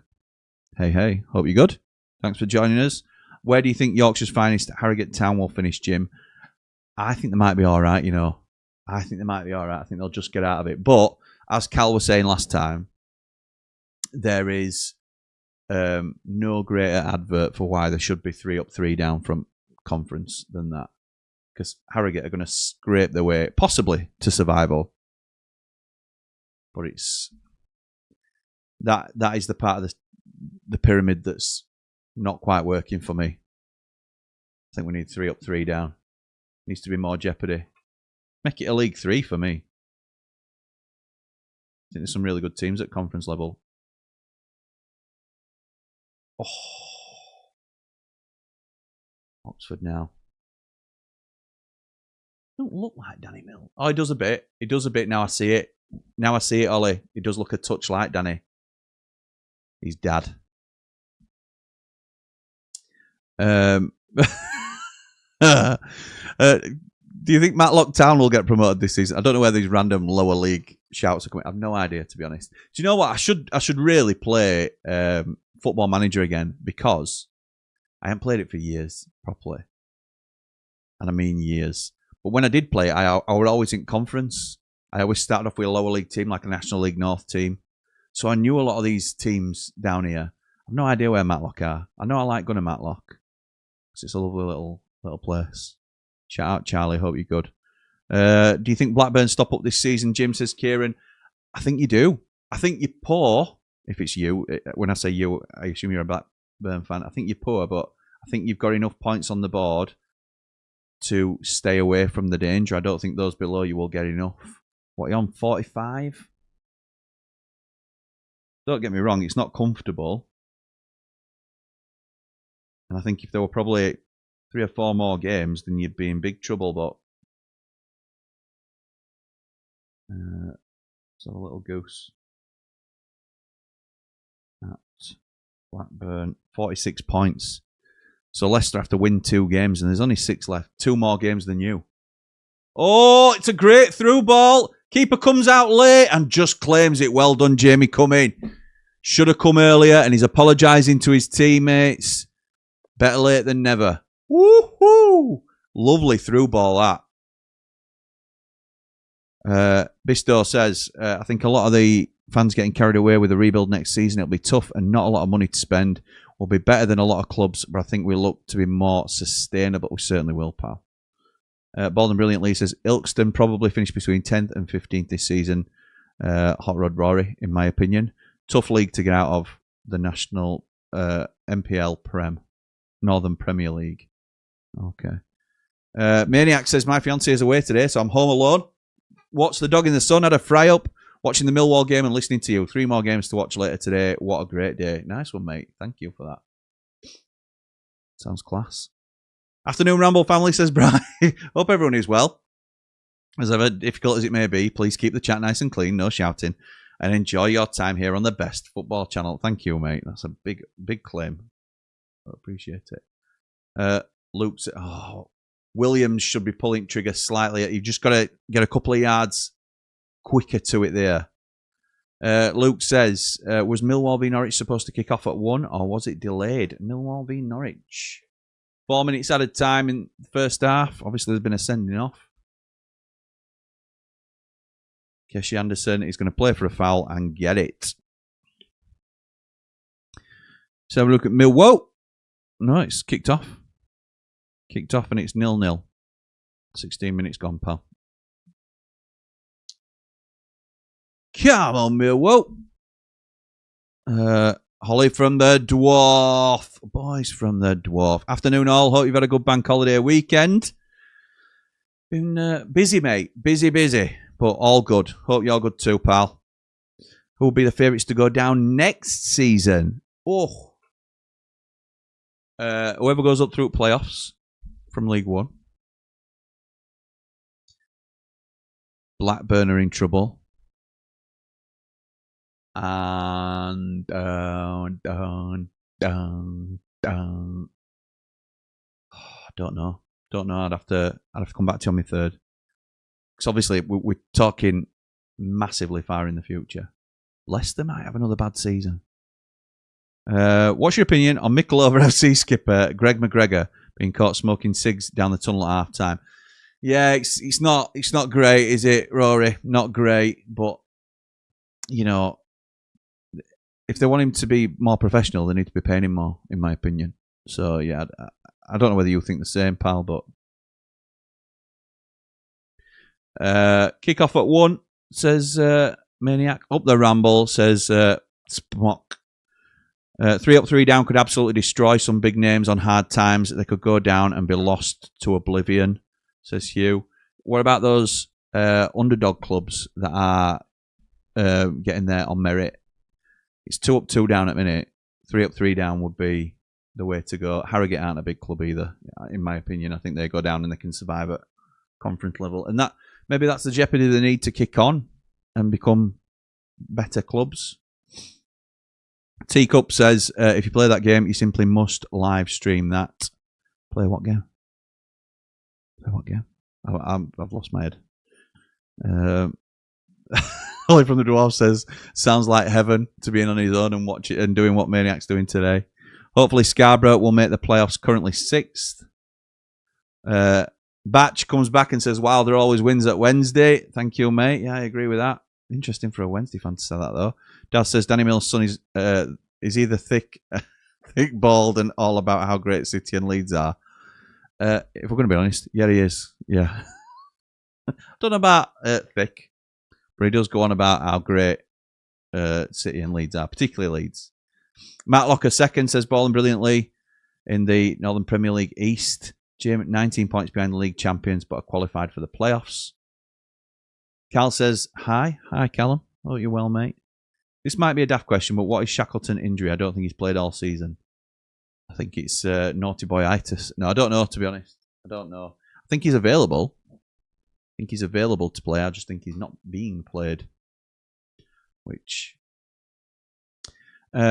Hugh says, yeah, Hugh, I can't take you seriously. Our chairman refuses to put his hand in his pocket. If we do stay up next season, it'll be another relegation battle for Pompey. But you don't rate Massinio, though, do you, as well? So would you want another manager in the same circumstances if it's your chairman that's not giving any money? It's tricky, isn't it? It's tricky. I think you're overachieving with the current budgets that you've got. And I think Massinio's a big part of that. I rate him outside looking in. That's half time. Portsmouth still winning. I don't know how it stayed 1-0, but Portsmouth still winning. 10-man Portsmouth in for an interesting second half. It started off lightning this. It were about, for the first 20 minutes, it were Daffy Duck. 100% as long as Cov win tonight. Yeah. Thought about doing Cov game tonight as well, but I think I'm going to be out in taxi. We'll have to wait and see. Batman Lou says some very mixed opinions in the Plats on that red card, Jim. Much as I would like to see those let go or given a yellow, I think it's applied to the letter of the law. Scissor action and all over the ball. I mean, I'm amazed at that. Obviously, I'm not in the Plat chat while we're live, but I will be having a look. And it's a red card all day for me. All day long. Dad says Captain Comeover could do something he's never done with the Minnows and get promoted to the Premier League. He's still not beaten Den Blades. No, he hasn't, mate. There's rumours of him going back to Wednesday, isn't there? I can see him going back there next season as like a player manager or a player assistant manager or something like that. Ridiculous. Talking of next season, says all. I hope we can stay up. I fancy an away day at Spurs. Oh, mate. Unbelievable, isn't it? Not quite what I meant, says Batch. Well, I think that's what it was. Wilder always wins at Wednesday. Do you think Aggie-man, meet me on the floor tonight? Love that. Aggie-man and Zetterstrom, go in the summer. I think there's a big chance. I don't know what your situation... Are you a Derby fan? Can you left click, I assume? I don't know what your financial situation is. Obviously, you were well backed to bring Aggie-man in the first place. Does the squad cost ratio mean that you can't or you have to sell? I know a lot of clubs that would be interested in Aggie-man. Zetterstrom, a really good keeper as well at the level, like him. Have you got anyone underneath Zetterstrom? Because if you have, like Morris is there for Aggie-man, isn't he? But Have you got anybody beneath Zetterstrom? Because if you've got a decent number 2, then you might entertain offers. It's going to be a big one. It's going to be a big one. Speaking of a big one, Hugh is back with John Mousinho is a great League One manager. Okay. Might need him then. Not if it stays like this, though. Not if it stays like this. Dave Morwood says, big question. The Nags Head now favourites to win the Sunday League Cup. Yes, there were so many watched that yesterday, weren't there? Unbelievable. Oh, Football Manager. Oh, if you do the game, what did you say, Teacup, about that? If you play that game, you simply must live stream it. I walked into Cal's the other day to do some recording, and he were playing Football Manager. And I said, we should live stream it. We should all start playing again and live stream it on Proper Football or something. I'm like, mate, it just takes so long when you're multiplayer in it. I don't know that for a fact, to be honest, but I don't doubt what he's saying. As I say, I haven't played for years, so I'd be up for it if I ever found the time. Finding the time is the problem. And it does, to be honest, it does help with your knowledge base. I know so many people who base all of their football opinions from Football Manager. And it's embarrassing sometimes. But it does improve. If you've already got a bit of your own knowledge and your own opinions, then it does sort of aid that for you. So I don't mind, it's each to their own, isn't it? Jim, after we get rid of the dross, not very good loans, who would be your dream 5 loans in next season? Bloody hell, that's a great question. So, first of all, we have to get rid of the dross, which is a big, big ask. I'm not sure everybody will go that we want to go. And I'm not going to spoil my next vid because I will be doing a vid I've done free transfers and I'll be doing a loan one coming up of the squad build. So no spoilers, I'm afraid, at the moment. Do you think Wilder stays next season? Yes, I do, pal. I think he gets the start of the season. Do you think Pedersen stays next season? That's the question to you. And I think Wilder stays and I'm happy with him staying. Do you think Pedersen stays and would you be happy for Pedersen to stay next season? That's my question to you. Lou says, I rate Mousinho. I do too. Operating on a very small budget. Teams battling are organised, have an identity, just don't score many goals. But again, no money. Me and the youngest were on Football Manager earlier, Jim. Beat Bristol City 2-0, both Callum O'Hare. It's a sign I need to go out and wash up. That I need to go out and wash up after lunch instead of playing a game. Yeah, that's right, mate. Cooler King says, afternoon, Jim. For me, Wilder's biggest strengths have been his man management and his motivation. But the recent performances have started me wondering if he has lost the dressing room or part of it. I think I get that point, and it's a very good point, Cooler King, who has become a bit of an adopted blade on this channel because he's been with us for a long time. I think the thing with Chrissy Wilder, in all honesty, I'm just going to double check that I have got this set up as I wanted it. I think I have. Yes, I have. The thing with Chrissy Wilder is I think he's got fed up of the dressing room. I think he's turned on them rather than them turning on him. I don't think they've been putting it in for the last few games, if I'm honest. And some people will blame the manager for that as well. And that's fair. That's fair. I'll see what George Motson thinks about it later on when we do the watch-along as well. But I think he's stopped protecting him. Certainly the most recent post-match where he's saying, this is the best 11 I can select because I look at my bench and I don't think they're good enough. That's a damning indictment. And even quotes like, I don't think we can defend a lead for 5 minutes, let alone 15, so why would I set up to defend it at 3-1? Just blows my mind. So he's gone on the attack, really, a little bit, as much as he has done so far this season. And I've thought for a little while, and I've been saying it on the Ramble, I think, I don't think he rates a lot of this squad. I just think he's protecting them because he has to. But they're not doing their bit and digging him out of the hole. So he's backing him and backing him and backing him. And some people will say it's down to him. So I'm just trying to give it from his perspective. And well, why should I keep backing him if they keep chucking games away? And he's gone on attack. And I think today you will see that. I don't know how far away we are from the teams being revealed. About 20 minutes. If what I'm told is right, there are big changes in the Sheffield United side today. So in 20 minutes, we'll talk about it. and we'll talk about it live on here, and then we'll talk about it even more when we go live with Jordan Motson at 2:30 on Blades Ramble. So interesting. Did you say the merch is on the email, Jim? It's not on the email. It's bladesramble.com. That is the site that you visit for the merch, pal. Bladesramble.com. You know, if you're going to youtube.com or anything else, go to bladesramble.com. All your Ramble merch is there. And it'll just get built upon going forward. Luke says, I still know players from the LMA manager 25 years ago, some that never did anything, but they're legends in my mind. See, you'll know I'm a proper champ manager boy when I tell you that my first memories are of O'Neill Donaldson at Wickham as a striker. And then obviously as time goes on, you get Taribo West on a free transfer as your centre half. There's all sorts, there's some real, like you said, there's some like cult players that stick out in your mind. Marcelo Salas. Oh, unbelievable. Maniac says, Lou agreed. Context required. One of the smallest budgets in the league. They outperform their finances. I agree with that.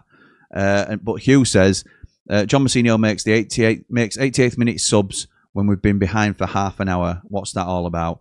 So I'm with Maniac and I'm with Lou in terms of thinking that from the outside looking in, Mousinho's doing a good job. The one thing I will say is, Hugh, even though you need to change your name to your normal name and not that profile picture, because then we can have a proper conversation about it and get you up on screen and stuff. But the one thing I will say is, he watches them week in, week out. It's his team, so it's a bit of a Tommy Topper, because while we are laymen when we look at the outside looking in at Pompey, he knows, and he might be one of those fans that has had enough of Mousinho and can't see past that now. But either way, he's watching him every week, so I have to bow to what he's saying in terms of he's not doing the best job in his book. I understand that. I can still have my opinion on it, but I acknowledge that it won't be as deep as Hugh at the moment. Dad says all the knowledge on football based on Football Manager. Step forward, Conman Chan. The Tuna Man. Angry Ginge does live streaming games such as Football Manager, says James. Yeah, to be honest, it's something I would do if I played more often. Batch says, I think he will, but it's probably not the right decision because with minus 15 we need to hit the ground running, so need an experienced manager. He's more of a coach. Nice guy though. Yeah, that's probably my opinion on it as well, to be honest. I think he seems a nice enough fella, but I think you need somebody a bit more ruthless that's going to take the bull by the horns and overall your squad, basically. Particularly if you get, I know it's going to be minus 15, which is a huge ask already, but if you get a clean slate, you want to be building the right squad, don't you, from the foundation up, and I'm not sure he is. I'm not saying he isn't, but there'll be other managers out. Like I would trust Chris Wilder to piece together a Sheffield United squad. I'm not sure you'd want somebody like Pedersen to do it. Lee Bullen, I think, would probably be a better shout. You know, just in that image of what a Sheffield Wednesday player means to the fans. Jim, are you watching the Cov game later tonight? If I'm not in the taxi, pal, then I will be. But I'm expecting to be out in the car because I was going to be out last night and too tired, to be fair. Sean Derry was the Mutts Nuts at Pompey, says Hugh. Most Pompey fans agree with you. We have a bunch of happy clappers. Okay, fair enough. Maybe that's just a reflection of where you are, though, Hugh, at the minute.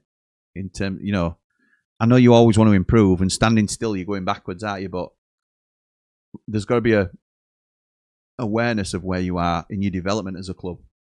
You need to consolidate before you can kick on. Maybe you think you're already at that stage and you now need to kick on. So, Brett says, as a team, Wilder needs to be confident in a squad, not just a few players. None of Sayers' players have impressed, but Wilder has tried to get the best of what he has. Yeah, I think as well, I'm a huge Wilder supporter, but I'm not blind to it either, to be honest. Some of his signings haven't worked. Some of Wilder's signings haven't worked. The signings that have, so he's picked up, for those that aren't Sheffield United fans here, what happened is we sacked Chris Wilder in the summer after getting 92 points the season before. Absolutely ludicrous decision. I think even the ownership have acknowledged it were a mistake now. Brought in Ruben Sayers, who saved Hull on the last day of the season, who's since gone on to be sacked by wherever he ended up, Zaragoza. after being sacked by Sheffield United, but he came in for 6 games. We were absolutely atrocious. He signed some dross in the summer, and I don't mean this in a nasty way because it's my own players that I will support them while ever they're wearing a shirt, but Tahith Chong can go tomorrow, Mark McGuinness, Matos, who never plays a game, Ogbenny came in on loan, who else? Louis Barry, Ben Godfrey, all these players who have had no impact at Sheffield United whatsoever. And Chris Wilder came in and said the squad is too big, we need to get players out, and then went on to sign Jairo Riedeveld and Patrick Bamford, who were absolutely superb signings and lifted the levels. And again, it showed me at that very early stage, he didn't trust what he already had in the squad. Because if he's coming in and saying it's bloated, we've got way too many players, and then he adds 2 more, that doesn't give you a lot of confidence in what he's got. So that was my first thing where I don't think he trusts the squad. I don't think he trusts a lot of the squad. And then in the January window, he brings in Keanu Hoover, who is a high-ticket player at championship level. Hasn't really done it. He brought in Joe Rothwell, who's yet to do it. I think he was brought in on reputation and what he's done most recently with Leeds rather than what he's doing at Rangers, which was a very poor season. He looks very heavy, very laboured. Hopefully in the close season he can get his fitness sorted. Calvin Phillips was a huge signing as well. Just hasn't worked out. I can understand why we did it. I think he's... I was very excited when we signed him. If that one works, it can be a real game changer of a signing, but it hasn't worked. It's just a gamble that's failed. And Leo Hjelde, who hasn't had really much of a kick, although he's looked very good when he's appeared for us. So Wilder's signings haven't been great in January.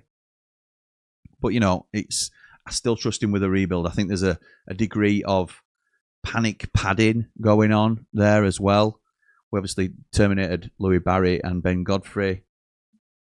I think we're just going to look very, very different next season. Jamal says, Pompey fan here. I agree Mousinho is overrated. He's stuck with Bishop all season despite him scoring 2 goals all season. He has also stuck with the 4-2-3-1 that hasn't worked. We aren't scoring goals. Interesting that, because I agree with you. As a layman, somebody who doesn't follow you week to week, but I think your attack is so poor. And I get you winning today, so it kind of sounds daft, but you're saying that and you're a Pompey fan, so... Can you left click says Chef Wednesday should go in for Paul Warne to build the foundations in League One. Very good League One manager. Just can't cut it in the Championship. Would he go there though now? He's going to be in League One next season probably with MK Dons. I think he can get a bet. I know they're historically a big club.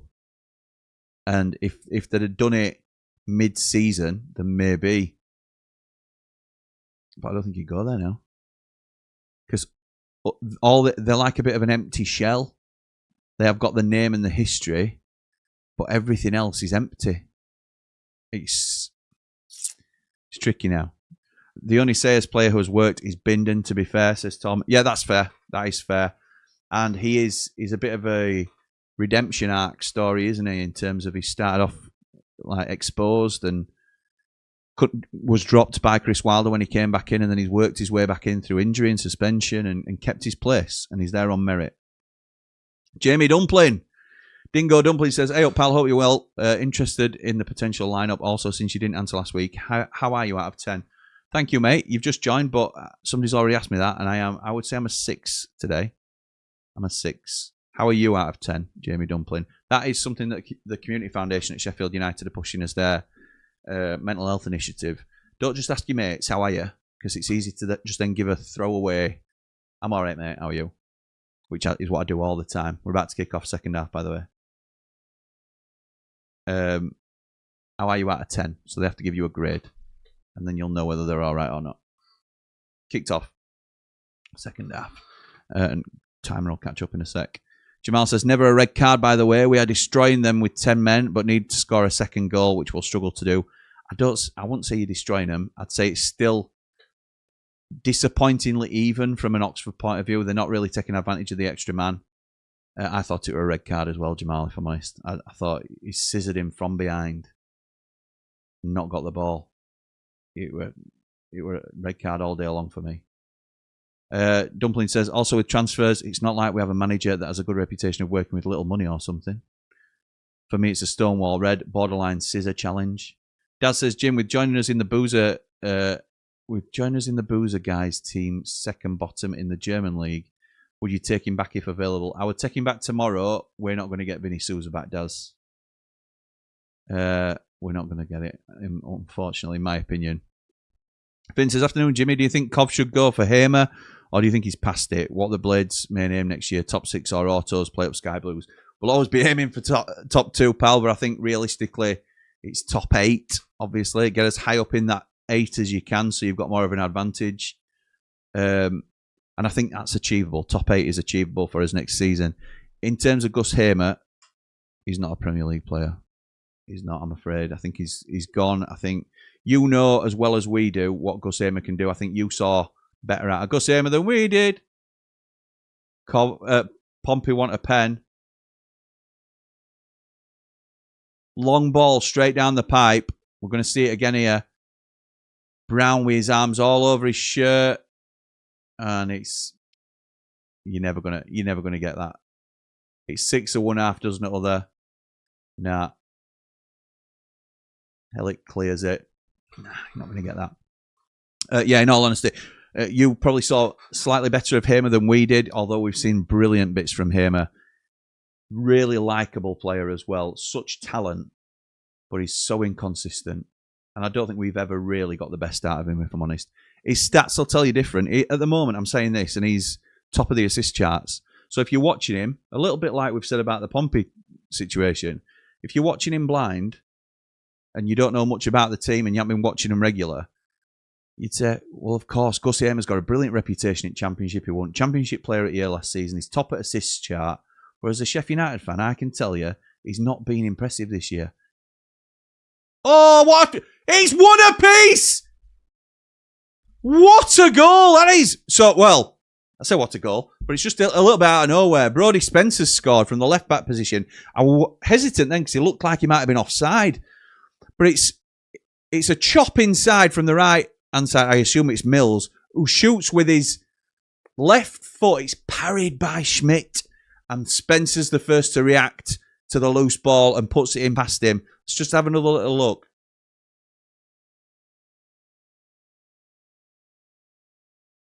It is, I think it's Mills. It's a left-footed strike from about 20, 25 yards. And Schmidt needs to hold on to it. He doesn't, and Brody Spencer's the first one to react. I think it's Brody Spencer. It's a lovely chop inside. And I tell you what, it's a great shot with your wrong foot. Stan Mills it is. Ollie told us about Stan Mills. Woo! Told you. It wouldn't stay like that. Deep cross from Pompey now. Out for a corner. Corner to Pompey. In terms of Gus, don't buy him for Premier League. Sorry, there's too much going on there. Maniac says, would have loved Bamford at Cov, but we couldn't afford his wages. We don't pay more than 25 grand a week. Quality player. Would love Gus back at Cov as well. Great player. You can keep O'Hare. Yeah, you don't like O'Hare, do you, for some reason, just because of the way he left, I assume. Bamford, it won't have been that you can't afford him. I know Lampard wanted him, and the board said no. He's crossed in, cleared by Oxford, hit on the volley, and it's out for a goal kick. Keshi Anderson. Left-footed volley. Went sky high. Teacup says, with both sides so close in the table, this feels less and more about who makes fewer mistakes today. Possibly. They're just showing you the live league table. So Oxford move up to 41 points. Still in the relegation zone in 22nd. Portsmouth staying 21st on 42. I trust Wilder with the rebuild as well. You can get good value in January and you're putting a plaster over stuff. You can get good value in January. I don't think you can't rebuild to recruit a theme when you're fixing things on the fly. Can't get good value in January. Yes, I thought so, Lou. Thank you, mate. You threw me a touch there. Brookler says, Pompey fan here. Anyone who is blaming Messinio for our current position doesn't know football.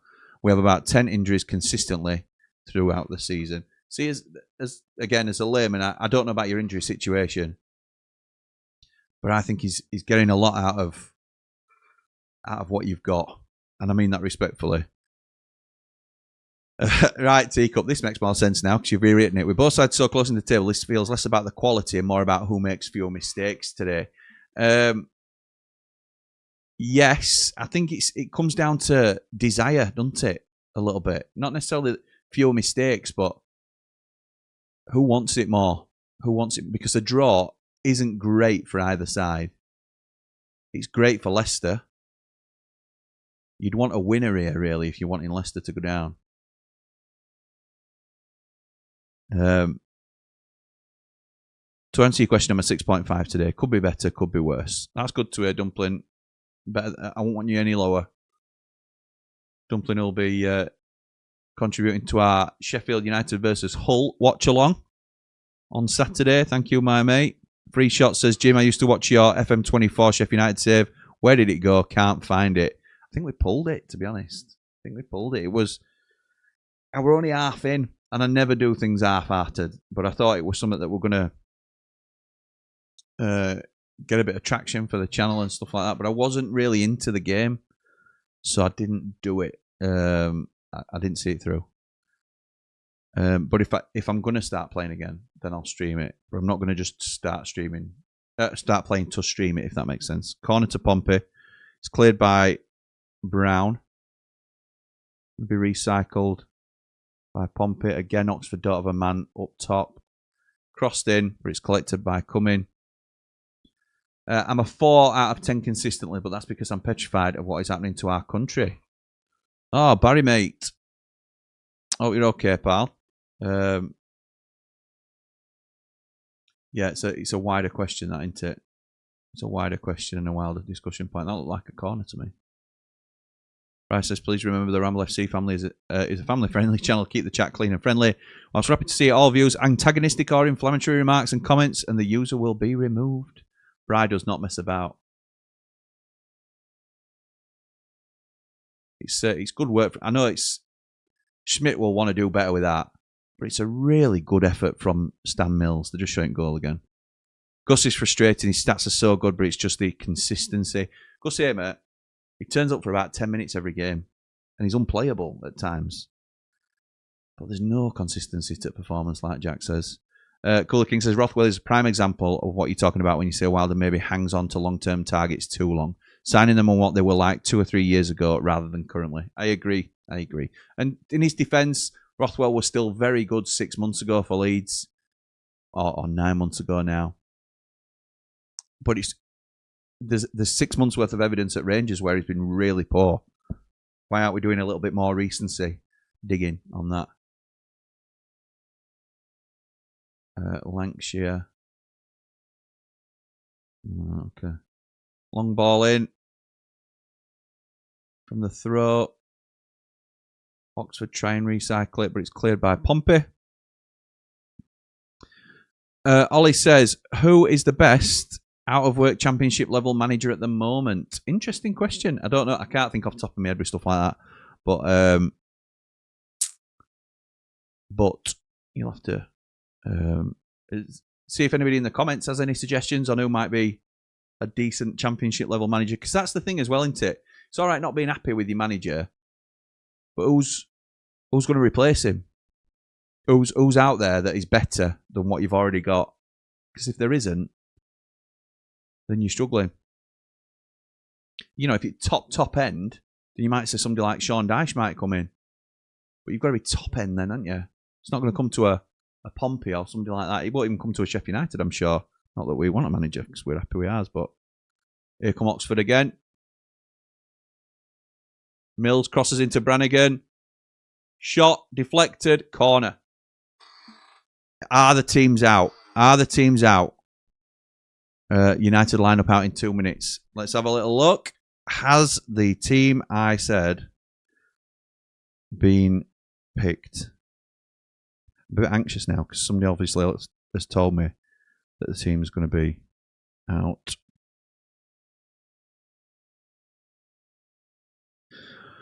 Yep. Yeah, it's the team I was told about. Oh my goodness. Right. Here's the big reveal. It's a 3-5-2 for Sheffield United today, and there's huge changes in the lineup. Tyler Binden is dropped. Andre Brooks is dropped. Gus Hamer is dropped. Callum O'Hare is dropped.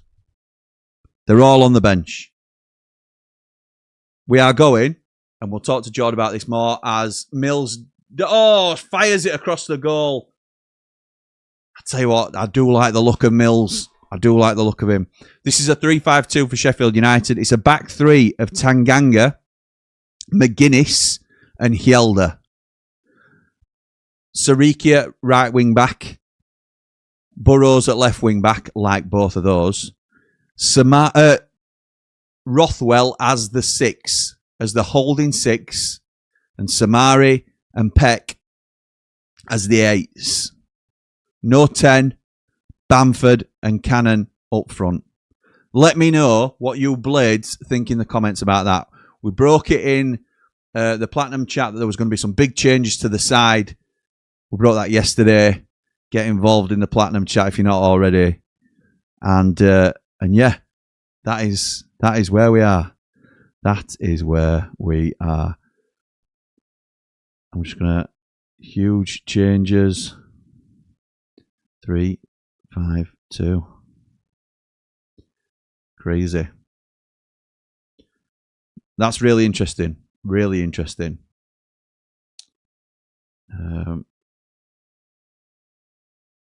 First time I've been on X for a little while, and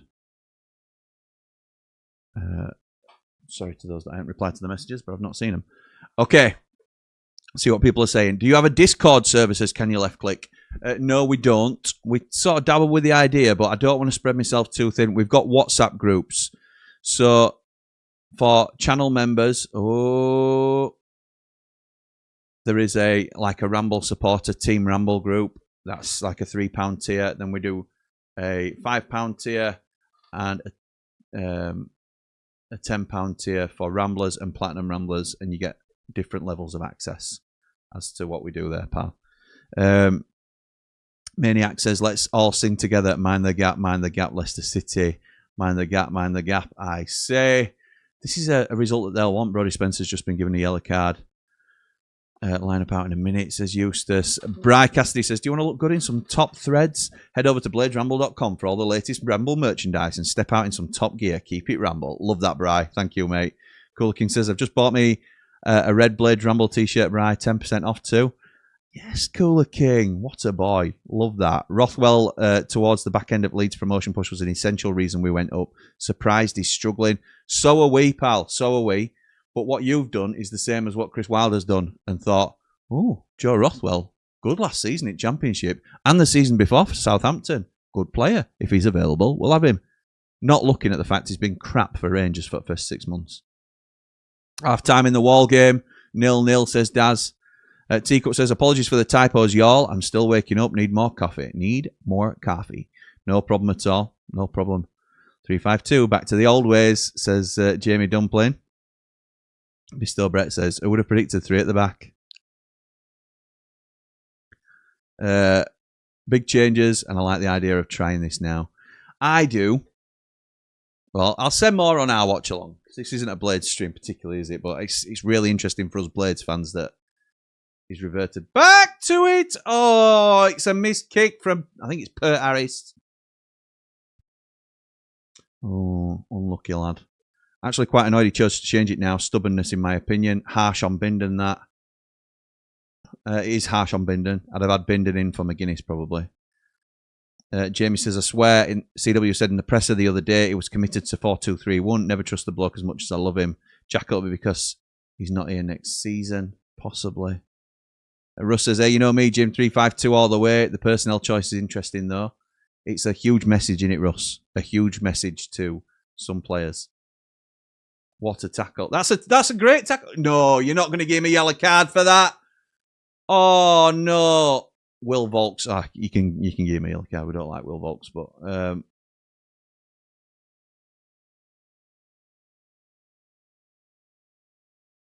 Oh, maybe. It's not a yellow card, but it's a foul. I like the team, Jimmy, at last changes. Love it. Burrows, wingback, Sariki also. Got me Blaze Ramble merch. I love mine, says Dave Marwood. Doesn't matter right now. He's our best defender. It's harsh on Brooks as well, says Jack. Lineup has got nothing to play for. Experimentation plus sending message to some players and the board as well written all over it. Yes, it has. That's a huge message to write, but I agree with that, Cooler King, completely. Yeah, completely agree with it. I wonder if he genuinely reckons he can win with that lineup. Yeah, I think he does. I think he does. I'm not sure he's a big fan of the 3-5-2 at the moment, to be honest. I think it's more out of necessity. That looked like handball as Oxford come away with it. Brannigan now. Advantage being played, but there's no one else to play it up to now. Oh, Brannigan! Oh, no. He's just robbed. Unlucky that. Hellick. Foul on Hellick. Oh, no. Not foul by Hellick. I'm not having that. Can't give out against Hellick. He's a good player. Jim, hope you're doing well, mate. You might have already answered, but this rating out of 10. I am a 6 out of 10 today. Thanks, free shots. How are you out of 10? Let me know. Jack says, I can see why Gus O'Hare aren't in the first team. Glad Cannon's getting a chance. Glad to see both Femi and Burrows in at wing-backs. I've got mixed opinions. I can tell, Jack, your emotions are all over the place, aren't they, pal? I've got mixed opinions on it. I did too. I heard this yesterday, and yeah, I'm still not sure. I love the 3-5-2. Been calling for it for ages, but I'm not sure about some of the personnel choices. We'll just have to wait and see. We've been in this boat before, though, haven't we? It's horses for courses. Some players will suit formations better than others. From what I understand, Blaster was in the mix to start as well. So wouldn't surprise me to see him get some football today. Interesting. See what George Motson has to say about it when he's on with me at 2:30. Interesting.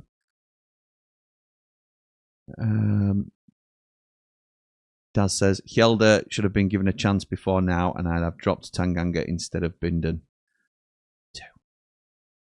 2. Jamie Dumley says, Jimmy, I love the WhatsApp group redesigns, but can you please change the Plat chat's colours as I keep getting them mixed up so often? Jamie, you're gonna have to read.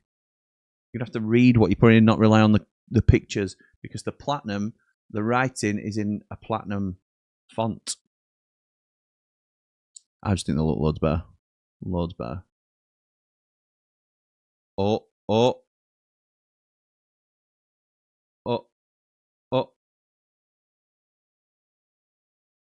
Should be a second yellow here. Is that for Brodie Spencer?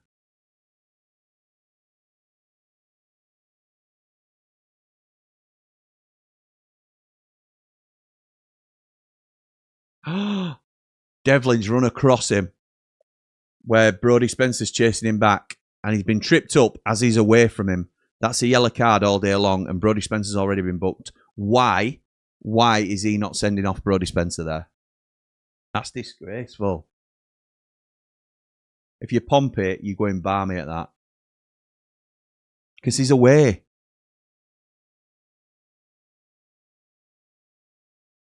Shot from Pompey, it's over the bar from Dozell. Jack says he's clearly proven a point. Wonder why Gyro's not started. Maybe to help us hold a lead later on. Possibly so. Cooler King says this has massively upped the interest level for today's game. I'll be fascinated to see how it pans out. Me too. I'm excited for it. I think we're better with a 3-5-2. Been saying it for a long time. The squad is built around a 3-5-2 with no wingers in it. Andre Brooks is the closest thing we've got to a winger, and he's the only one really of any merit. That's a free kick, definitely, from Marlon Pack. Marlon Pack, that's dirt. I think, is he taken out? Oh, it's a yellow card. He's getting me a yellow card.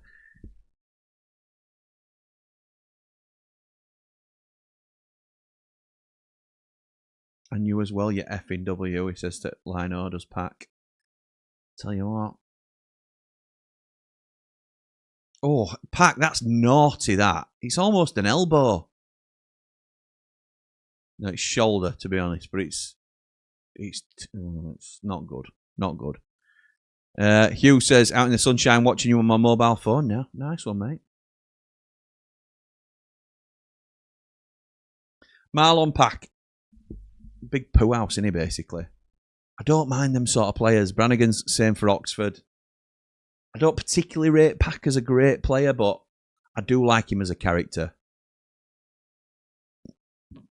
Spencer comes off now. Not a shock at all. The lad who's just avoided a second yellow. Plachetta's on. Interesting. Attacking change from Bloomfield for Oxford.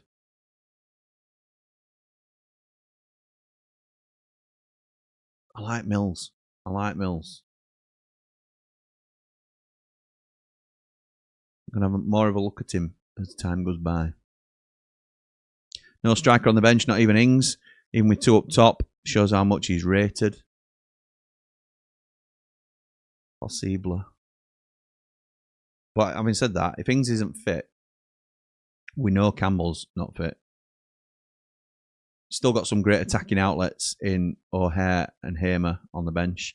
What we've not had as well, Jamie, is a threat from the bench. And we've got that today.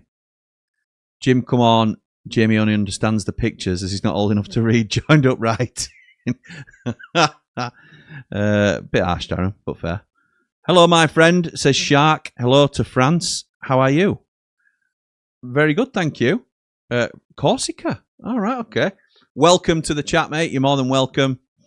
Thank you for joining us from Corsica.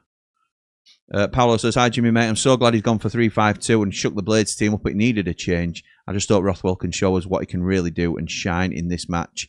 We can win with 2 up top, up the Blades, up the Ramble. Dad says, Jamie, I'm only pulling your leg, mate. Did you get the visa business sorted? Yeah, Jamie Dumpling out in Oz as we speak. Due back, Jamie, I think in about a month, I think. About a month, I think Jamie Dumpling's due back.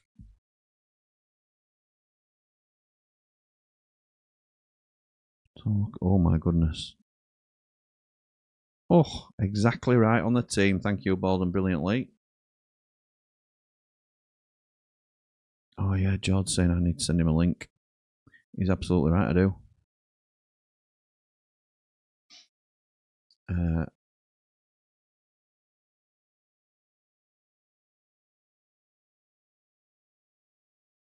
Interesting. Let's have a look at the Bristol City side. Oh, we'll do that when we're on that stream. Let's carry on watching this game because it's a good game. This Oxford through. Oh, Will Lancashire now lays it off. Donnelly back and it's a corner. Oh, Lancashire just got stuck under his feet a little bit. If he could have opened up then. Where it's Stoke Donnelly were at. They were somewhere, weren't they, earlier in the season, I think.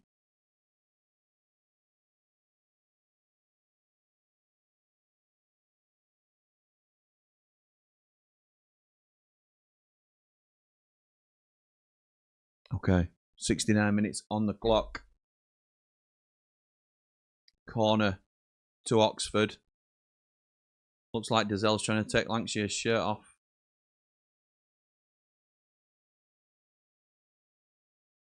Two lads with Sheffield United connections. Low ball into the box. It's back out to the taker. Swung to the far post. Headed clear. Regan Poole clears it. It's still Oxford. Will Volks at the end of the edge of the box. Crosses. Headed clear by Bishop. Oh, Brannigan wants a free kick. Oh, he wants a pen actually, but it's not given. It's a throw into Pompey on the halfway line. Hugh says, I reckon this guy will get dirty towards the end and there'll be another red. Jamie says, oh, visa for holiday. Yes, and I'm back now on the 10th instead of the 4th. Flight got cancelled. So now going visa us. Oh, via US of A and visiting the girlfriend's parents. Jamie's got announcement, everybody. Wait. Breaking news, Jamie Dumpling has a girlfriend. He wants everybody to know because he mentions it every time he puts a comment in. Jamie Dumpling has got a girlfriend. I assume she's American, going by the US of A because I'm visiting the girlfriend's parents. Wish me luck. He looks like a Viking, and her uncle trains an actual UFC fighter. I think his fighter is 12th in the world. Okay. Thanks, Jamie. Yes, we understand. You have a girlfriend. Day 1S says, get married to a Sheila. Visa sorted. And Russ says, really? She sounds interesting, pal. How's the rash? What have you been telling Russ, Jamie? My goodness. My goodness me. Oh, dear. Right, where are we now? 71 minutes on the clock.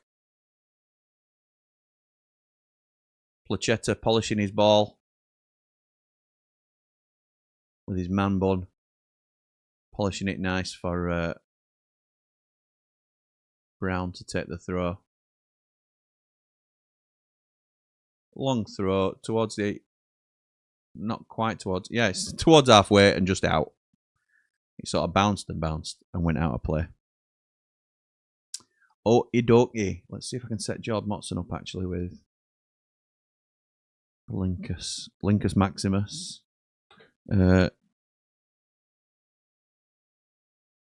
Watchalong. Yes. Copy link.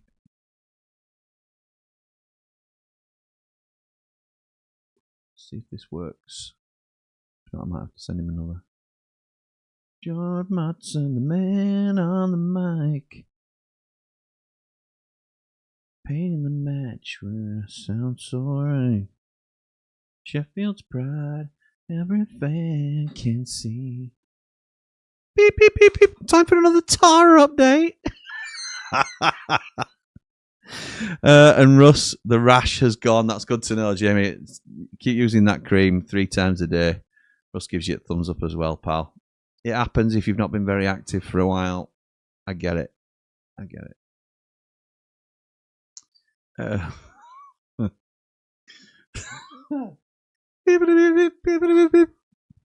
for another Jamie Dumpling update. Oh, dear. Right, Pompey have the ball. 73 minutes. It's just taking the sting out of the game a little bit. Just a reminder, lads, that this is your footballing future that you're playing for here. It's out of play, that. These are 2 quite poor teams, I have to say. Which, again, puts everything in context, doesn't it? In terms of where they are, where they should be, if you like. Understanding the situation they're in and what an achievement it would be to get out of it. What is this stream? Used to talk about Haribos. I know, mate. I know. So that was headed clear by a Pompey boy, the long throw, and it smashed Marlon Pack in the face and went out for another Oxford throw over halfway. Nice.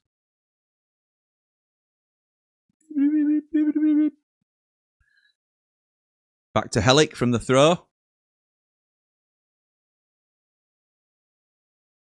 58% possession for Oxford, which you'd expect with more men. Still up 2 shots on target each. More passes and passing accuracy from Oxford. More fouls from Oxford. A lot more fouls. Interesting. Here comes Donnelly. Fancies him sent against Williams. Gets by him. Can he keep it in? No, he can't.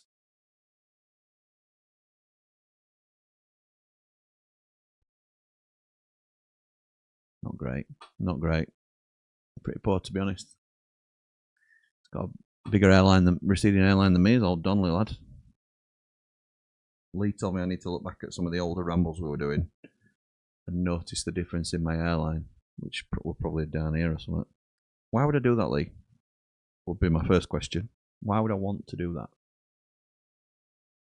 Imran Loser starting for Watford. Check with Tadzi as well. Charlton. Lloyd Jones and Connor Cody. Centre back pairing. Tyrese Campbell. There, Tyrese Campbell in the 10 and Lyndon Dykes up top. Interesting.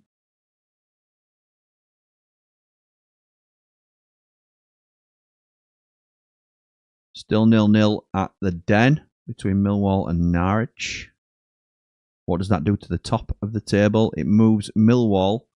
Well, Millwall stay in second place.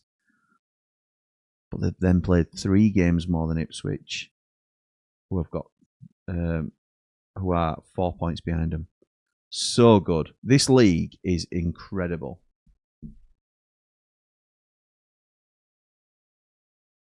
Free kick to Portsmouth. Bryce says, the last time Dumpling had a girlfriend, he dropped the ramble and wouldn't meet up with Jim and the boys. Correct, Bry. Correct. Sounds like this one's from the US of A, though. So, I don't think he'll be dumping us as quickly. But he does just drop us like a bad smell, doesn't he, as soon as he gets, you know, a little bit of female attention. They flutter their eyelids at him and that's it. Ramble. Unbelievable. Dad says, so the penicillin works for the rash, Jamie. I sent you a private message. Nice. Deb says, hi, Jimmy. If Tanganga was dropped, who would you have as captain up the Blades Best Blades channel? Thank you. Difficult. We haven't really got many leaders, have we? Let's look at the team today. And if you don't, I don't even have to drop Tanganga to think he's not the best option. But I'm going to tell you who I would have wearing the armband today. Let's have a little look. So it's Davis, Tanganga, Hjelde, Cannon, Burrows, Samari, McGuinness, Sariki, Peck, Bamford, Rothwell. It's either Bamford or Peck for me that wear the armband today. Yellow card again. Who's that for? That's for Helic. How dare you? But again, we haven't got a lot of leaders, Debs. So I'm not... I think we'll have to bring somebody in to wear the armband next. If Kyle Walker comes in, as is rumoured, then that may be the situation. Bryce, she's now a blade, says Jamie Dumpling. Does she like and subscribe, Jamie? That's what we need to know. Ollie says, this is my first time in your stream, but I've subscribed so I can benefit from your clear football knowledge. Ooh. Hear another perspective on the champ and keep up to date on Jamie's relationship status. Ollie, you ledge. Top man. If we're playing 3-5-2, wonder if we go overlapping centre-backs. Players I bet are capable. We won't. We won't.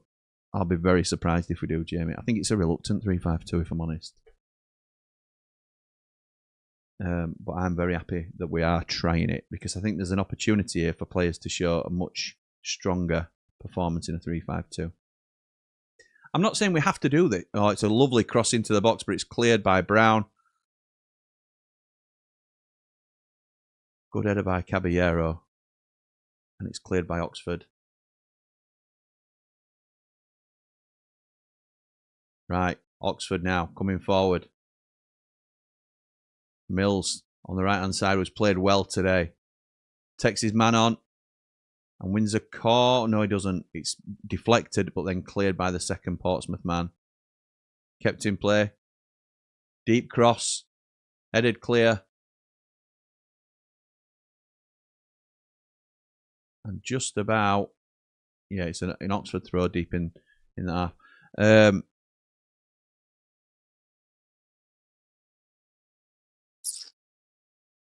We need to bring in captain-like figures. I don't know where I was talking about, to be honest. That threw me completely. Yeah, I'll have to come back to that subject. Sorry, I got caught up watching the game, which is what I probably should be doing, to be honest. R Blaster as captain, says Metal Guru. Not against that at all. Really like it. But I would love a seasoned pro to come in and wear the armband. If, like I say, if Kyle Walker comes in, then he wears the armband for me. He knows what it's about. He knows what, as does our Blaster, but carries a lot of weight. Keshi Anderson gets a standing ovation as he leaves, as he's getting subbed off on 80 minutes. Dumpling says, just a heads up, Jimmy, I've shaved my head again. So she's fallen in love with a hooligan. A thug. A common thug. So when you make the thumbnail for Hull Watchalong, might want to go for the shorter haircut photos of me. Well, I've already done the thumbnail. So, Jimmy, she's a fan of the channel, not subscribed, but does watch and shares it with her family. Get her subscribed, it's free. I'm not asking her to be a Platinum Rambler. I don't expect that yet. But Get a subscribe, Jamie. That's a failing on your part. As one of the... I won't quite say a pillar of the channel, because you're not quite... Oh! What a goal by Will Lancashire! And that's... Oh, my God. Diving header by the former Sheffield United boy. 2-1! Oh. Terry Devlin caught out at the far post, sleeping. Lancashire gets in front of him. Bang! Ooh! Go on, Will. Go on the boy. I tell you what, he's a unit, Will Lancashire. He's on the weights, you can tell. It's a long throw, cleared by Pompey. Cleared again. A lovely left-footed in-swinger into the box. Is that Mills that knocks it in? No, it's Hellick to... It's Hellick.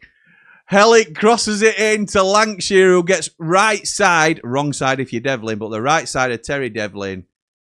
Bullet header, diving, past the keeper. What a goal that is. Let's get back to this, though. Jamie Dumpling, you've let us down. I was going to say... Not quite pillar status, let's be honest. You're not Man Mountain, Dave the Nose level. I think that's probably fair to accept. But that brings Portsmouth, Oxford out of the relegation zone and drops Pompey in. Interesting. But Jimmy, you're a huge part of this channel. You introduce a new member and you can't even get it to do the free subscription. Bryce says, please, if you like what you're seeing and you haven't already, hit the like button and subscribe. It's free and it's the easiest way to support Ramble FC. Thank you so much. Thank you, Bry. Give Jamie a mullet in the thumbnail. Tom, I'm up for that. If you want to start, because I'm not talented enough. I'm not talented enough, but I know you are. So if you want to have a go at giving Jamie some daft haircuts, I'm more than happy for you to. I'll send you as many as I can. Bring Morgan back from retirement for the centre of defence, says Bisto Brett. Make him captain and protect him with 5 at the back. That's our captain, Chris Morgan. What a player. And we've now got an Oxford man down, holding his head. Being smart. That's what it's called. Hugh says at least we get to play against the real Sheffield team next season. Are we trying to fall out or what? What's going on? Millwall 1-up, says Twisted Reality. Oh, he's showing Lancashire goal again. Pompey in the relegation zone, but do have a game in hand still. That's right, Ollie. That's right. They do. Just had a message from Gaz, my boy. Just download the attached file onto your desktop, open it, and Google and show you can. On a desktop monitor, let me know what you think. Oh my goodness, I can't.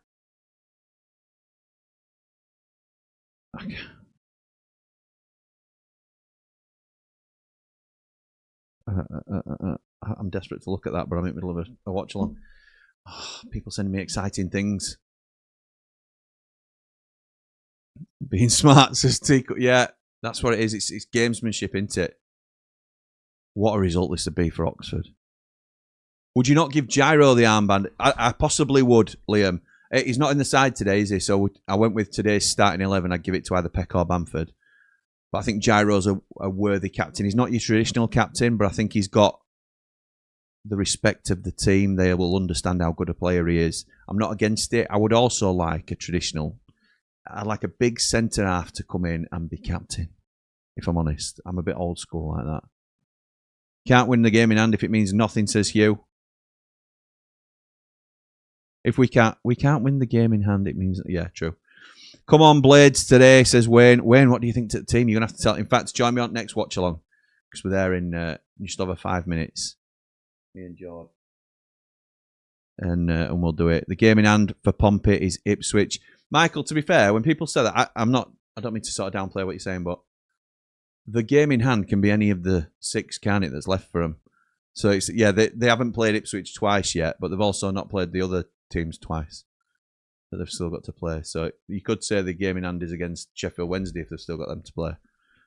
Your PC is running better with the new graphics card. How did you even run it without one with 3 monitors? Jamie, or is your PC running better with the new graphics card? How did you even run it without one with 3 monitors? Because the computer's really powerful and the graphics card is weak because it's shop bought. Statman Jack and Adam came round to mine on Good Friday before the game, and we tried to get it sorted, but it's because it's a shop bought one. Jack will tell you better, but because it's a shop bought one, they make it difficult for you to improve them because they prefer you to buy the next model up. So we got basically, long story short, we're going to look at a build longer term. So we haven't upgraded anything. Well, we have. We've got a graphics card in, but it can't work. Can't pull from it. Oh, it's a flick on by Pompey. It's out for a corner. Mills puts it out for a corner. Mills, I like the look of Mills. Sorry, Ollie, I want to look closer at Stan Mills as a player. I think he looks lively. So yeah, Jamie, ultimately we haven't changed anything yet, but we're going to look at a build as cash flow improves. Suter, says Liam. Yes, please. Hugh says, looking at our final games, there were only 2 that Pompey had Johnson winning, really. What do you mean chance of? Williams. Back out to Pack. Back to Williams. Can he cross it in? He does. Shoots, and it's a goal! 2-2! Andre Dazelle scores! Oh my goodness me. Wow. Woo, wow, woo. Let's do this for the first time all game, which I should have been doing for every time it went in. Goal! Goal, goal, goal, goal, goal, goal, goal, goal. Unbelievable. Unbelievable. Back into the bottom 3 go Oxford. Unbelievable. So it's recycled from the corner. Marlon Pack plays in Williams down the left. It goes all the way through to Dazelle. Not picked up. Not picked up. How can you leave men unmarked in the box at this crucial stage of the game?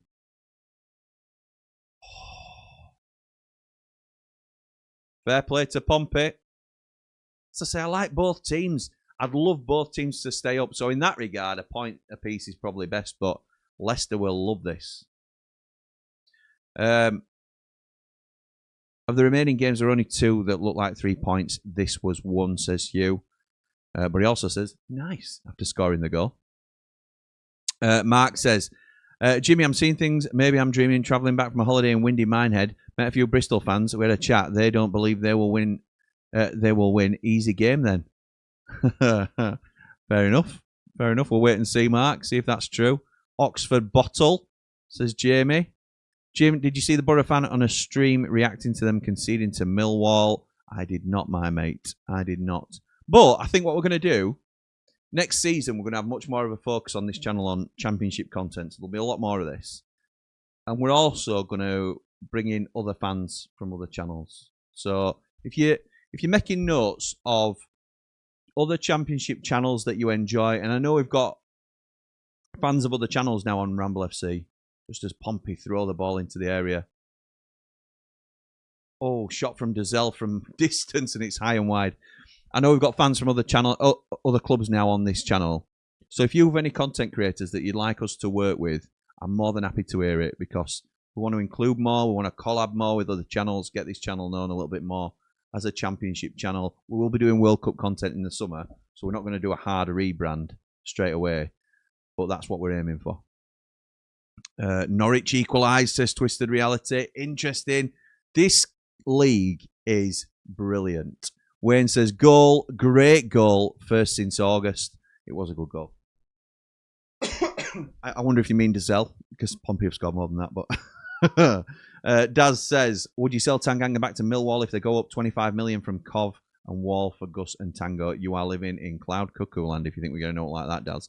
But if Millwall go up and they want Tanganga back, yes, I would.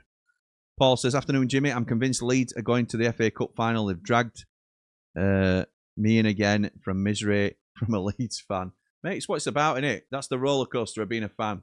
They may well go to final. May well go to the final. Do you know, I think somebody put a stat in today that obviously Leeds have been better than Sheffield United over the last 10 years or so. But, you know, it's been nip and tuck at times. But we've been in 4 semi-finals before until you got into this one, which just shows how poorly you've done in cup competitions, really. So it's good. It's good that. Let's have a little look. Where are we? Ollie says that's what happens when every player is in the box and no one's staying up. The ball comes back in and the box is so crowded and confused. Mate. Ryan One starts for Lincoln, says Andrew. Well, he got the only goal of the game the other time, last time out, didn't he? So great stuff for Ryan One. I want Matt. If he does well at Lincoln, would you be against him going back there in the Championship next season if he's going to start for him? Just sent you the link of it. Thank you, mate. I'm going to have to. It'll be a quick turnaround because there's 5 minutes added on here. And I'm on with Jordan Motson in 8. Gaz and Steph up the Ramble. Nice. Tom from 4-0 written all over. Will collab with you if we do stay up. 4-0 written all over it. I have already collabed with previously, but yeah, I would love to do it on this channel. As I said, we're going to do some proper Championship content next season.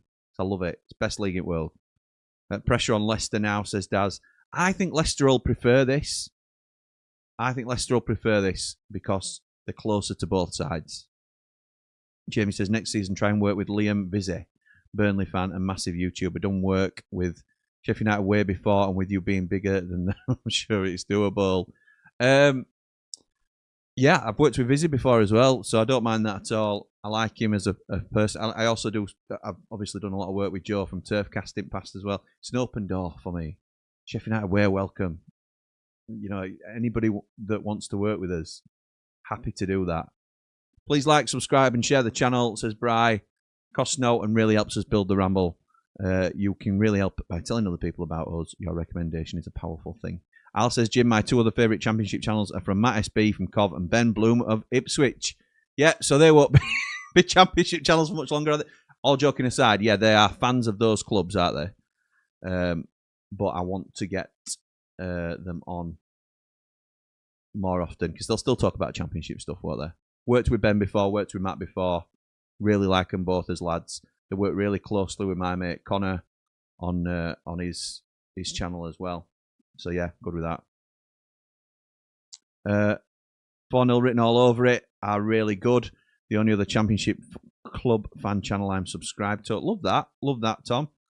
The 2 second tier lads, spoke to them very recently as well. So yeah, don't mind that. Listen, what I would say is, the best thing you can do to help us, other than liking and subscribing to our channel, is message these channels that you like and tell me you want them to work with Ramble FC. Because we want to work with them. We want to work with everybody. And you through that, you will find who you gel best with. We randomly put together a show on Blade Ramble called 3 Mardy Blades. Because I liked the idea, I liked the opinions of the 2 lads that I was setting the show up with. It started out as a Patreon-only show. And straight away, we had incredible chemistry. And they're 2 of my best mates now. And we do it whenever we can. We missed it last week, ironically, but every week we can, we do it. And I love it. Got the same thing with Bald and Brilliant Lee. He's now on Countdown to Kickoff regularly. He does football therapy with us. Jordan Motson, who I do all the watch-alongs with. You find your rhythm with people and who you enjoy being on screen with. And it's brilliant. Oh my gosh, just stepped away to make a coffee and now 2-2. Just what? Says Teacup. On the way to work now, says Jack. Come on the Blades. Put a good performance in for us and the manager, says Jack. Yeah, let's hope so, pal. It's just about done now here. 2-2. Hardly anything left. One more chance. Will Volks is going to go for one of his trademark long throws. And then I'm going to have to shoot off really quickly. Quick turnaround. Got about 3 minutes before I see Jordan Motson.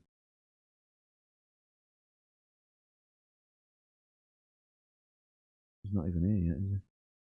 It won't load my camera on OBS and I don't know why. Brilliant. Brilliant, that's a good start. Southampton to lose the semi and stay down will kind of compensate Portsmouth being relegated, says Hugh. Chef Cam, the Wednesday channel is decent, says Bristow Brett. He's miserable and dry. It sounds like Sad Sack from Raggy Dolls. How many points until we're in the playoffs now, Jimmy, says Mark. Oh. What's going on here? Why are you taking all your time? Ref going across that dugout. If you do a transfer deadline day stream starting next season, can I be at Shirecliffe again next season and have United? If you go to Shirecliffe again, Jamie, yes, you can have United. Yes, you can. That is dedication, mate. Absolutely, you can. You might multi-stream that across Ramble and... I can work out how to do it. And Ramble FC. Blade Ramble and Ramble FC. Long throw from Volks. Headed out. And full time. Full time. I'm going to love you all and leave you. Thank you so much to everybody. There's 174 in here now. And I've really enjoyed that stream. Really enjoyed the game. Thank you to everybody that's joined us in the chat. We're now going straight over to Blades Ramble to do another watch-along of Sheffield United versus Bristol City at Ashton Gate. So it's Bristol City versus Sheffield United. So we'll call it there. And I'll see you on the next one. Don't know when we'll be back on Ramble FC, but you'll have to keep your notifications on to make sure you keep up with it. So for now, keep it Ramble. Up the Ramble.